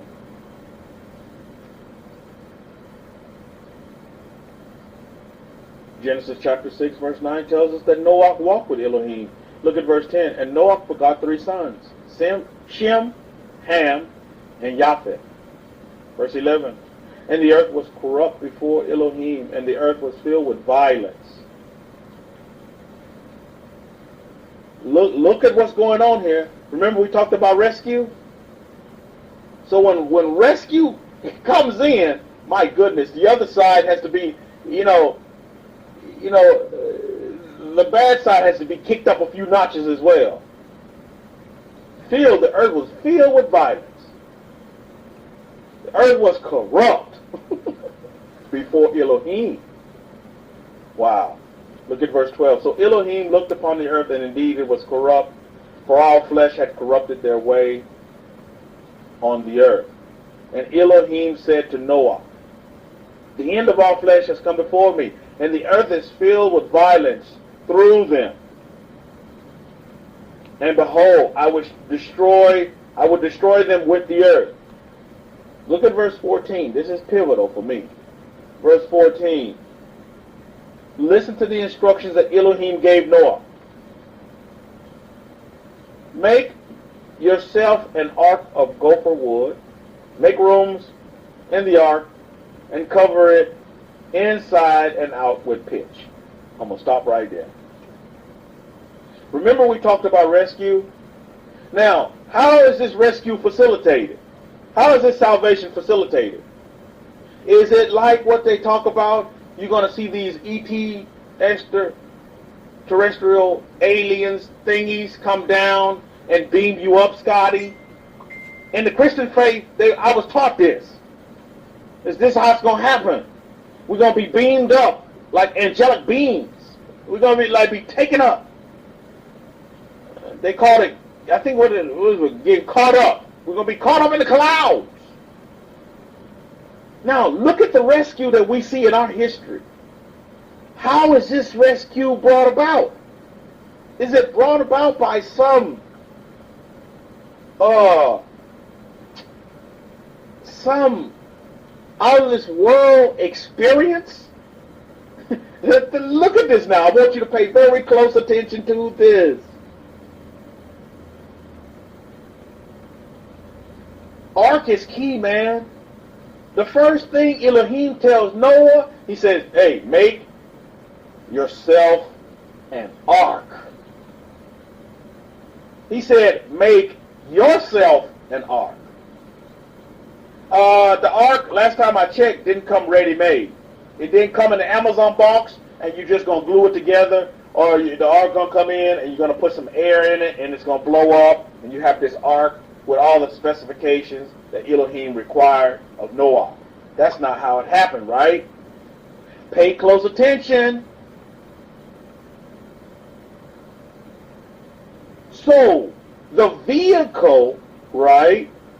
The vehicle for restoration, salvation, for rescue, for deliverance is what? Look at this now. It's a physical what? Somebody said a what? Facilitated through a man? Yes. But it's a physical object, right? It's a thing. You can see it. It was made on this earth. I want you all to understand this, because this is the premise of the lecture today in the revelation that I'm bringing forward for you today. Is the ark. Now, I want you to look how many times through our history was rescue associated with the ark. This is the first time we see the ark coming on scene, right? And man and animal are rescued. Now, I want to take you to the greatest teacher, the greatest prophet, the greatest king, the greatest Kohen, the greatest high priest that walked the face of this earth. And that's Noah. Let's look at Noah's situation. We're going to stick with this ark thing because I think it's very, very important. Very, very important. Let's look at Exodus chapter 2. Now we're going to see the ark again. The ark is coming on the scene. My goodness, what a great facilitator. The ark. An ark. Let's look at this. Exodus chapter 2, starting at verse 1. And a man of the base of the house of Levi went and took a wife, a daughter of Levi, a daughter of Levi. Look at verse 2. So the woman conceived and bore a son, and when she saw that he was a beautiful child, she hid him for 3 months. Look at verse 3. And when she could no longer hide him. Remember, look at the second stage. Look at the scenario. This is the time when Pharaoh, they're in Egypt, and Pharaoh's killing all the children. All the male children, yep, you got to die. Look at verse 3 of Exodus chapter 2.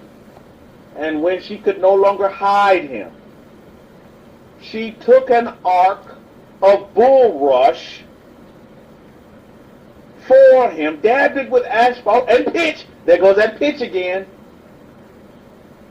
Put the child in it and lay him in nearby reeds by the river's bank. And his sister stood afar off to know what would be done to him. And the daughter of Pharaoh came and to wash herself at the river, and her maidens walked along the riverside and saw the child and saw the ark amongst the reeds, and sent the maid to get it. And look at verse 6. And when she had opened it, she saw the child, and behold, the baby wept. And she had compassion on him, and said, this is one of the Abrahu, one of the Hebrew children. Look at verse 7. Then his sister said to Pharaoh's daughter, shall I go call the nurse for you from the Abrahu woman, that she may nurse the child? You all know the story after that. But do you see, rescue from Noah, baby Noah, that Pharaoh was trying to kill, came in the form of a what, Mishpahah? Came in the form of a what? Came in the form of an ark. That's witness number 2 for you, by the way. That's witness number 2. Okay? That's the ark witness number 2. Now, let's look at the ark witness number 3. Let's look at Exodus chapter 25, verse 16, real quick. And you shall put into the ark of testimony that which I will give you. What is this ark of testimony? Here's another ark here. It's the ark of testimony. Well, let's elaborate on that a little bit. Let's go to Deuteronomy chapter 10, verses 8 and 9. At that time, Yahweh separated the tribe of Levi to bear the ark of the covenant of Yahweh, to stand before Yahweh, to minister to him, to benefit in his name to this day. To this day. Look at verse 9. Therefore, Levi has no part nor inheritance with his brethren. Yahweh is his inheritance, accordingly as Yahweh, your power, has promised him. This ark of the covenant. Now, let's go even further because we need to elaborate on this. Look at Deuteronomy chapter 31, verse 9. And Moses wrote this Torah and gave it to the Kohanim, the sons of Levi, which carried the ark of the covenant of Yahweh, and to all the elders of Israel. This ark, that's witness number 3. So, this 3 times we see that rescue. Now listen, this ark had the covenant, the ark that the Levites carried. Now, let me go back and read. Let me go back and read this because I don't want you to miss this as well. This is very important. This is very, very important that we examine this ark situation. You see, because what I want you to see today is that the ark is associated with rescue. So wherever the ark was is where rescue happened. It happened for Moses, Musa, the ark, it happened. It happened for Noah. We see it happen for Noah on a bigger scale.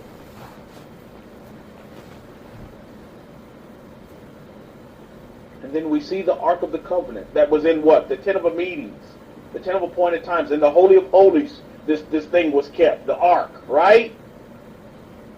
Now, here's my question for you today. Now, are all of you with me that the Ark is associated with rescue, with deliverance, with salvation?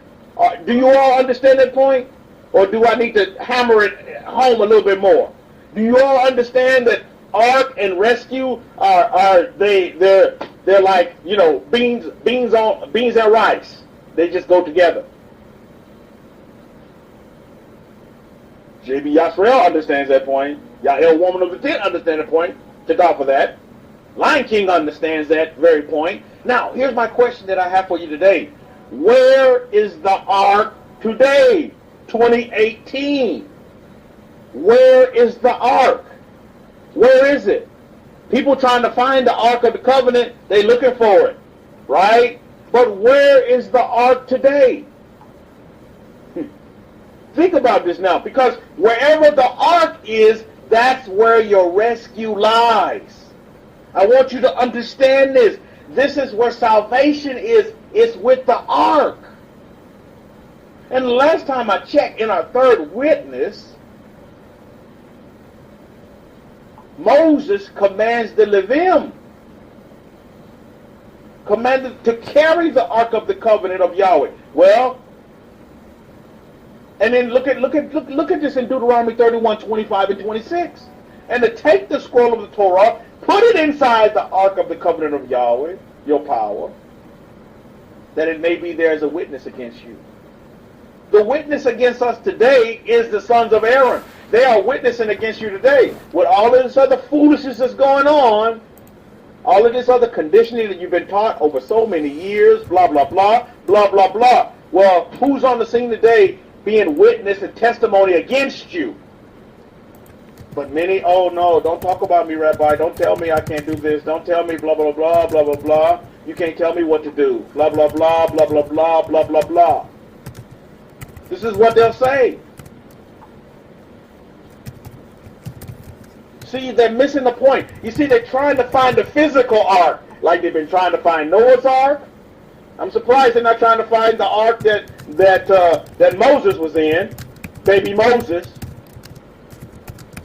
Then they're trying to find the Ark of the Covenant. See, they're missing the point. They're looking at the physical, and they're missing that the physical man is the ark is before us. The ark has landed on the shores of Florida. My goodness, do you not? You can't dream this stuff up. And every time the ark has landed, it's always associated with water. Think about it. It's amazing. Why didn't the Kohen get, placed somewhere in the Midwest? No. Home base I'm saying San Antonio. Home base my home base is in San Antonio, Texas. His home base is Pensacola, Florida. The ark can just push right on up to Pensacola, Florida. My goodness. You cannot dream this stuff up. Salvation, deliverance. For those that are followers of the books and those that say they want to obey, they want to obey the word of God. You don't have to go on the search to try to find the Ark of the Covenant. The Ark of the Covenant has found you. He's here. And the sons of Aaron. That was the last instructions that Moses gave. He said, I'm leaving all of my works, this Torah, in the hands of who? The Kohanim. I'm going to leave that in their hands. So just because you don't have the physical building, the physical object, does it diminish?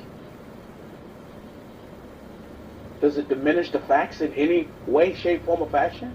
This is what you have to look at. Just like during Noah's time, many people are going to miss the boat. They're going to miss the ark. They're going to miss it. They're going to miss it. They're going to totally miss it. Totally miss it. But there will be a few, just like with Moses, that will recognize, oh, this is a Hebrew baby. Moses was a handsome little child, as you see in our Torah, which I think all babies are handsome, but I'm particular. Hebrew babies are just a little bit more handsome. A little bit more beautiful babies. They make beautiful babies. Hebrew babies make the best babies. I guess I'm being partial. What we see with the Ark of the Covenant, not many people could deal with that. You just can't go look at it. That was the Levites. They could carry it. The Kohanim, this was their role, their place. They are the instructors, the teachers, give you the direction that you need. See, did we all here in this room have to find the Ark of the Covenant to come back to the laws of Moses? No. Think about this. This is why many people are missing it. They're totally missing it. Is that the Ark of the Covenant is already here in physical form, in the form of a man. And believe me, he's not getting instruction to build an ark. And he's definitely not getting instruction to go find the Ark of the Covenant. That will take place in due time. But what he is given instruction on is to give instruction to witness, to be a witness against the children of Israel in today's time, to correct them. Because some of you, and I know you have this mentality, some of you may be thinking that the son of Aaron is against you, but he literally is for you. He's here for you, but you're thinking he's against you because why? Torah says he's a witness against you, Israel, because he's trying to correct you. After all these years in exile, you need correction, child. You need to be chastised, child. But no, you don't want to be a child. You can't talk to me that way.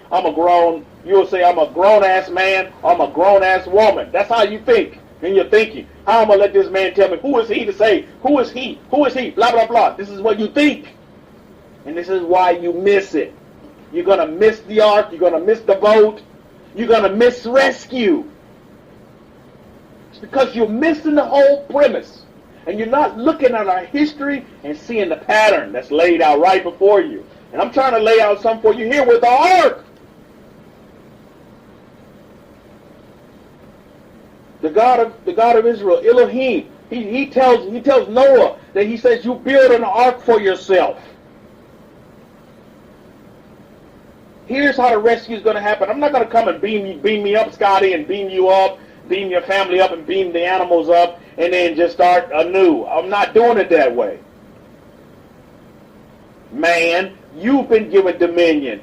You have to work at this, man.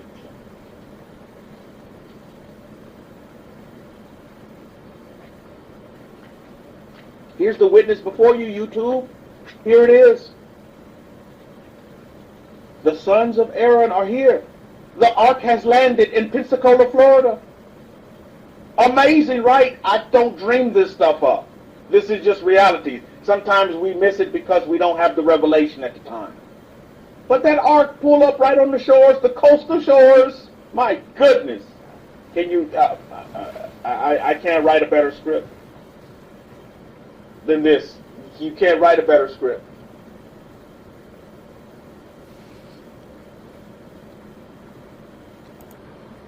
Our affiliation and association with water is so very important.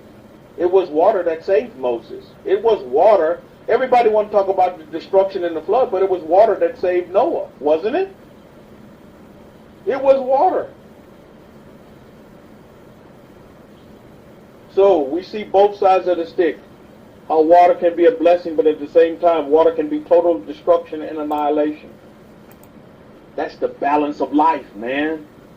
This is why you all need to come into the understanding of that going forward, is that your life is not going to be, if you're in this Torah, how many of you know your life is not going to be all peaches and cream, or pralines and strawberries and peaches and herb. That's not real. That's not reality. You will go through difficulties, but those difficulties are going to make you such a stronger person. And they're going to be able to show you. It's only during those difficult times that you can see the power and the might of the Most Highest. When you're going to see Him, that He is alive, He is very real and operating in our lives. But you can't see that when you're just tiptoeing through the tulips, because then you want to give the tulips credit. So then you can't esteem the Most High because you're too busy, giving the tulips, oh, these beautiful tulips, they're so beautiful. Oh, they're wonderful.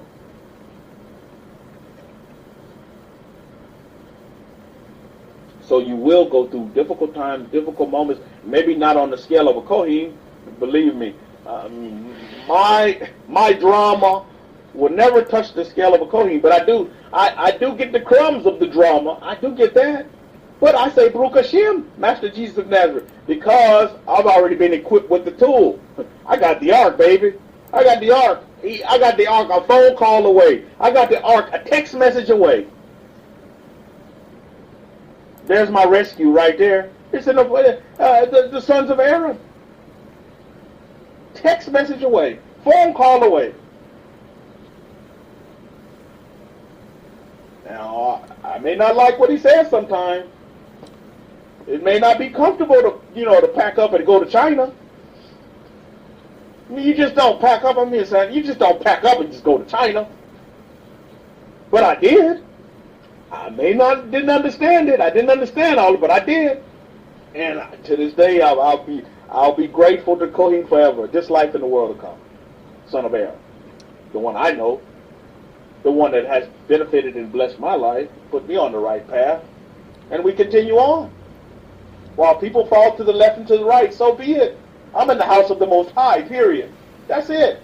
I'm not leaving this house. Come hell or high water, come Shiloh or Sheol. I'm not leaving, man. I'm not leaving the Kohen. We have the ark. We don't need to go find it. It's here. But many people don't have that revelation, and I do understand that as well. That's why we must be patient with people.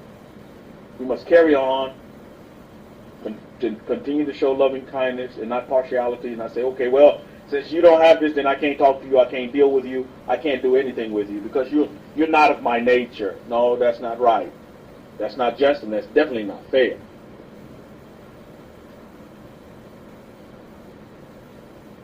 So this arc pattern, because I was looking at this, I was like, wow, there's a pattern here of arcs, okay? I see all these different arcs. So I began to question and think within myself, my inner man. I was like, well,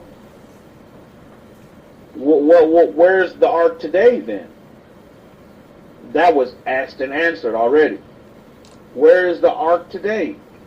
Where does salvation lie today? And it lies with the sons of Aaron. And I believe we are at the climax now. We're at that point. See, the buck stops at the sons of Aaron now, you see. That's where the buck stops. Simha is saying food for thought, to know your purpose in this lifetime by your decision. No one else can persuade, perfect yourself, or but is own.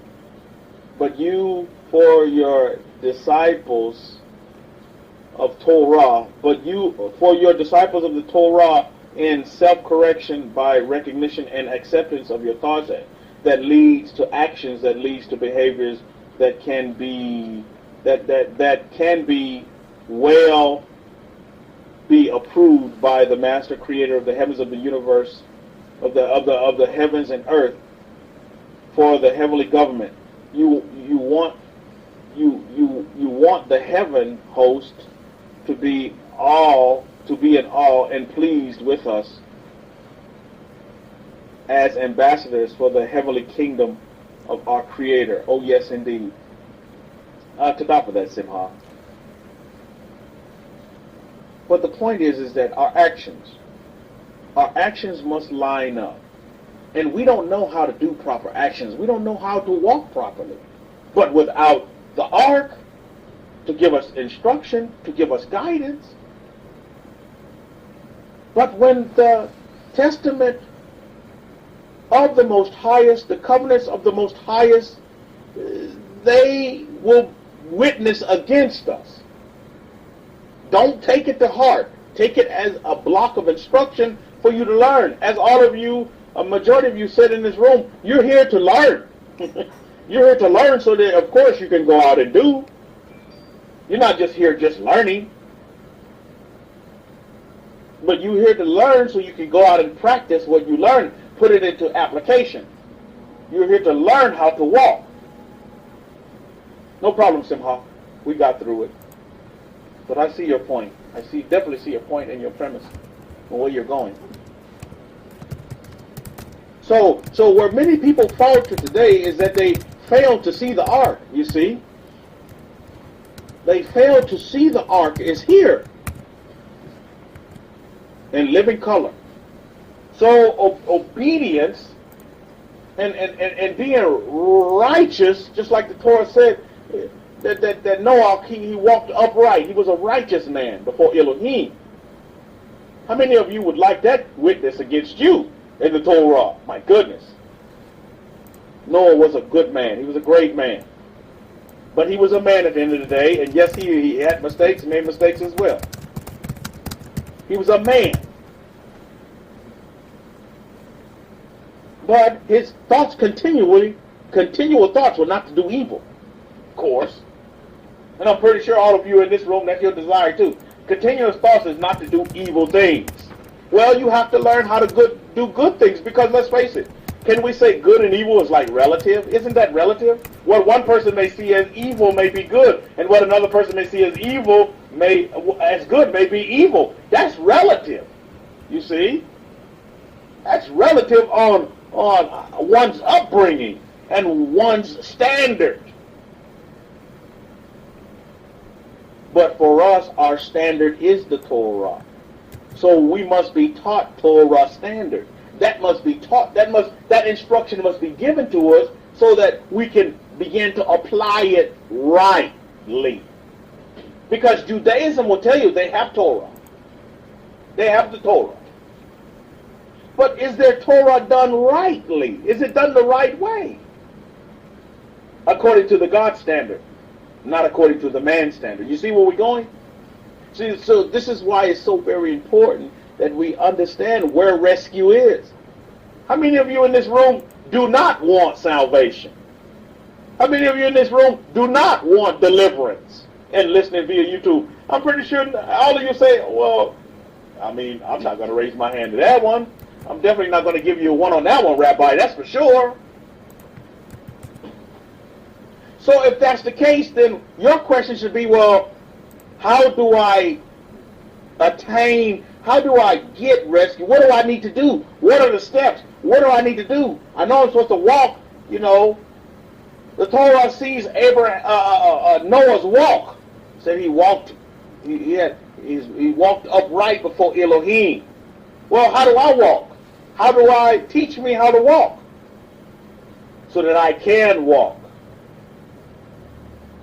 See, now we get into the bigger picture. We get down to the meat and potatoes here. Let's face it. So our walk is a relationship. That's our relationship, is our walk. That's our connection to the Creator, is our walk. That's what He looks at. Your walk and your way. The way you behave. The way of life that you decide to live. So I would warn you and guard you against taking on too much responsibility that you cannot handle. Don't put too much stuff on your plate. Keep it simple. Remember, you're a child. Children, man, my goodness, they see with their eyes. They see they want. They see they want. They see they want. But what do you notice with a child? You put too much on their plate, they don't eat all their food. They'll eat what they like, but they won't eat it all. You ever notice that? They won't eat, especially if you put some old yucky vegetables that they just don't like. You set it before them, and they won't eat it all. And sometimes you have to give them an incentive. Oh, well, if you eat this, then I'm going to give you this little snack over here, little Johnny. I know you like this piece of chocolate, little Johnny. You eat all your vegetables, you eat all your meat, you eat your bread, then you'll get this little piece of chocolate. Or that plate, so they can get to the snack. So we have to be careful as children, is that we don't put too much on our plate that we can't handle, that we can't eat. We put those things on our plate that's digestible. And see, this is what you're getting now. You're getting the basics. You're getting the basic 4 food groups here, you see. This is what's important. We need the basics, Mishpachah. We need the basics.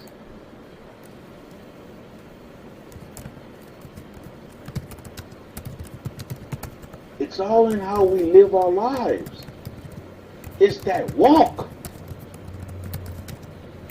When you stand before the Creator, I'm pretty sure He's going to ask you about your walk. He's going to say, how did you walk on this earth? And I hope you don't tell Him, well, Rabbi Kefa said I walk with Tom and Jerry. My left foot and my right foot. No. Don't say that. But you do need to walk. And your walk needs to be right. That's what's important. To God for that, Hakoin. I got your message. To God for that, Hakoin. Yeah, it's your walk that needs to be right. Man, I tell you. Genesis chapter, if you want to reference this, go back to it, highlight it. Genesis chapter 6, verse 9. The witness, the testimony of Noah was this. This is why that Elohim decided to use Noah and his family. And if you notice, it just wasn't Noah. But because Noah walked right, everybody underneath Noah's umbrella was good. I mean, he could only take one wife. But his sons were good. Take notice of that. They also received rescue. That's awesome. That's awesome. They also were saved from the flood. Their lives were spared. Literally. Literally. Their lives were spared. And I'm pretty sure there's a lot of things that were going on behind the scenes with that in itself. These sons, they probably, they probably had friends and, other wives as well. Who knows? And they had a lot of emotional attachment to this world that was going to be annihilated. Maybe some of them had some, moments to where, well, maybe I want to stay. Maybe a little of that Lot wife type mentality. Want to look back. Pretty sure that human beings, I'm pretty sure this all went on. It wasn't just peaches and cream. Okay, yeah, Dad, sure, we'll go with you. No problem. We'll help you do all this, that, the other. But at the end of the day, mission was completed. No matter, what the little stumbling blocks may have been, the mission was completed. Things were done to the standard, to the God standard. And that's what's important. May have been unorthodox. Why? It's because people had never seen rain before. So when you're talking about something that people have never seen before, that's going to seem kind of foreign to them, right? This is why we must be careful what we tell folks sometimes.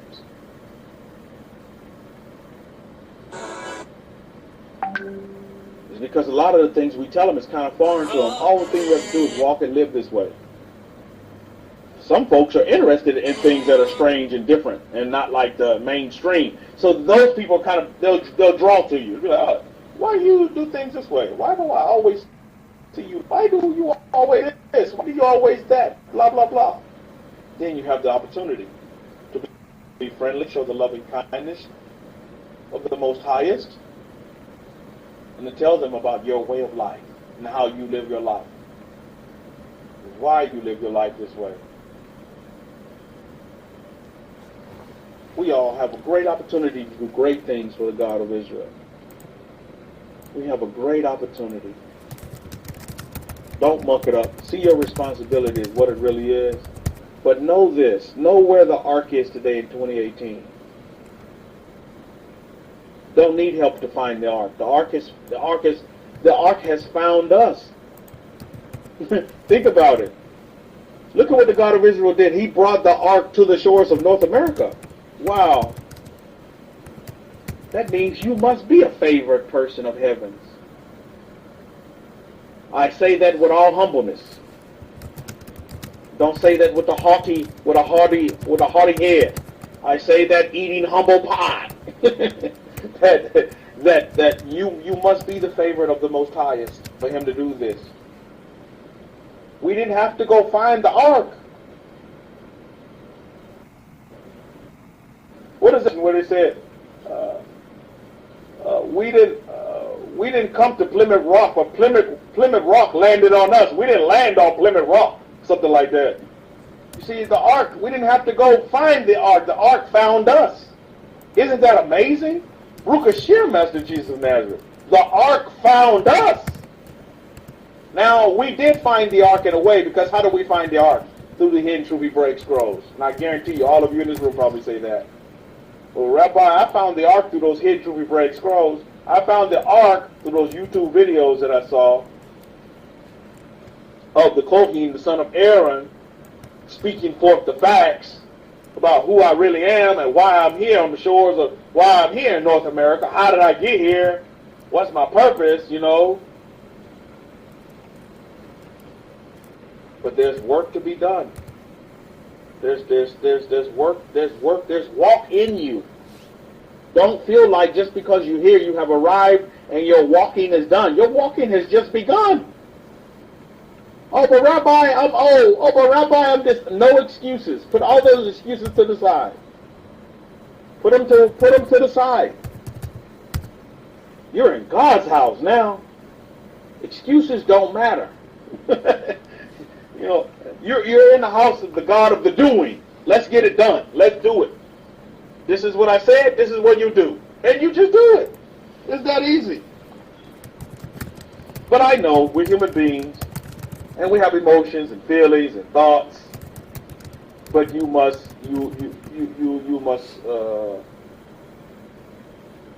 subjugate these type of feelings and thoughts and emotions and the human factor. Subjugate it. Understand that you are a human being. But now you need to understand how to live like a human being should live. Because we haven't been taught how to live like humans, Mishpah. Let's face it. That hadn't been taught to us. You see. We haven't been taught that. Some of us, we don't know too much about relationships because we've been a recluse instead of a socialite. So we don't know how to get on and hold a conversation with Joe Blow, with Mary Sue, with Willie down the street. We don't know how to do that. We don't know how to do that. And that's okay. Because you can learn that. That can be learned. You can develop that, Mishpah. I'm teaching that to my family here now. they're in China. They're not used to saying hello. You see, we do a lot of walking, and they walk past somebody and they're quiet. I remember when I was in China, I would walk past people. I would tell them ni hao. They would look at me like I cussed them out, and they wouldn't even say nothing to me. But over here, you have to be hospitable. You see people, you pass by walking, you say, hey, good morning, good night, good evening, hello. You say these things. And, I see them coming out of their shell now. It's just a beautiful thing to see. How now they can begin to interact with and develop relationships. And they're not stuck in their own worlds. All these pressures of, oh, I got to do this, to where they don't take the time to even acknowledge another person. And just say hello. So it's a beautiful thing to sit here and watch and behold on how we can make a change. We literally can't change the world, but it has to be just like that teacher said, one person at a time. One person at a time. Whether they change or not, that's irrelevant. But you be the change factor. You be that nucleus for change. I think change is good. I think change is warranted. We all need to change. I hope you all change your clothes every day, at least your underoos. So change is good. Change needs to happen. It mustn't. But many people don't like change. For whatever rhyme or reason. They're set in their ways and not change. So you leave these people to it. But you keep being the change factor. You be that change link in your societies. You make that change. But again, you must make it under the premise of listening to the instruction of the Ark. Of our 2018 Ark, which comes in the form of what? The sons of Aaron.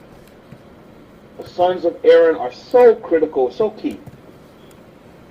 When you can understand that, my goodness, you will go so far. Hakoi's saying, the room name has changed to the footsteps of Jesus of Nazareth. What a great name. What a great name for the room. Awesome name. I need to write that one down so I can save it to the. But what an awesome name. Because in the name is instruction in itself. The footsteps. Walk like the master. As his servant, be the master. And then you'll be obeying the Father. That's beautiful stuff there. Take that to the bank. Okay, on that note, we'll wrap it up for this Shabbat. But I wanted you all to see the revelation of the ark thing that we have going on here in our history. And where the ark is today, because I think that's important. Because the ark is rescue. The ark is deliverance. And you need to go to the ark and you'll get the rescue, the deliverance that you need. Some of you need, healing deliverance, deliverance in your finances, deliverance in your relationships.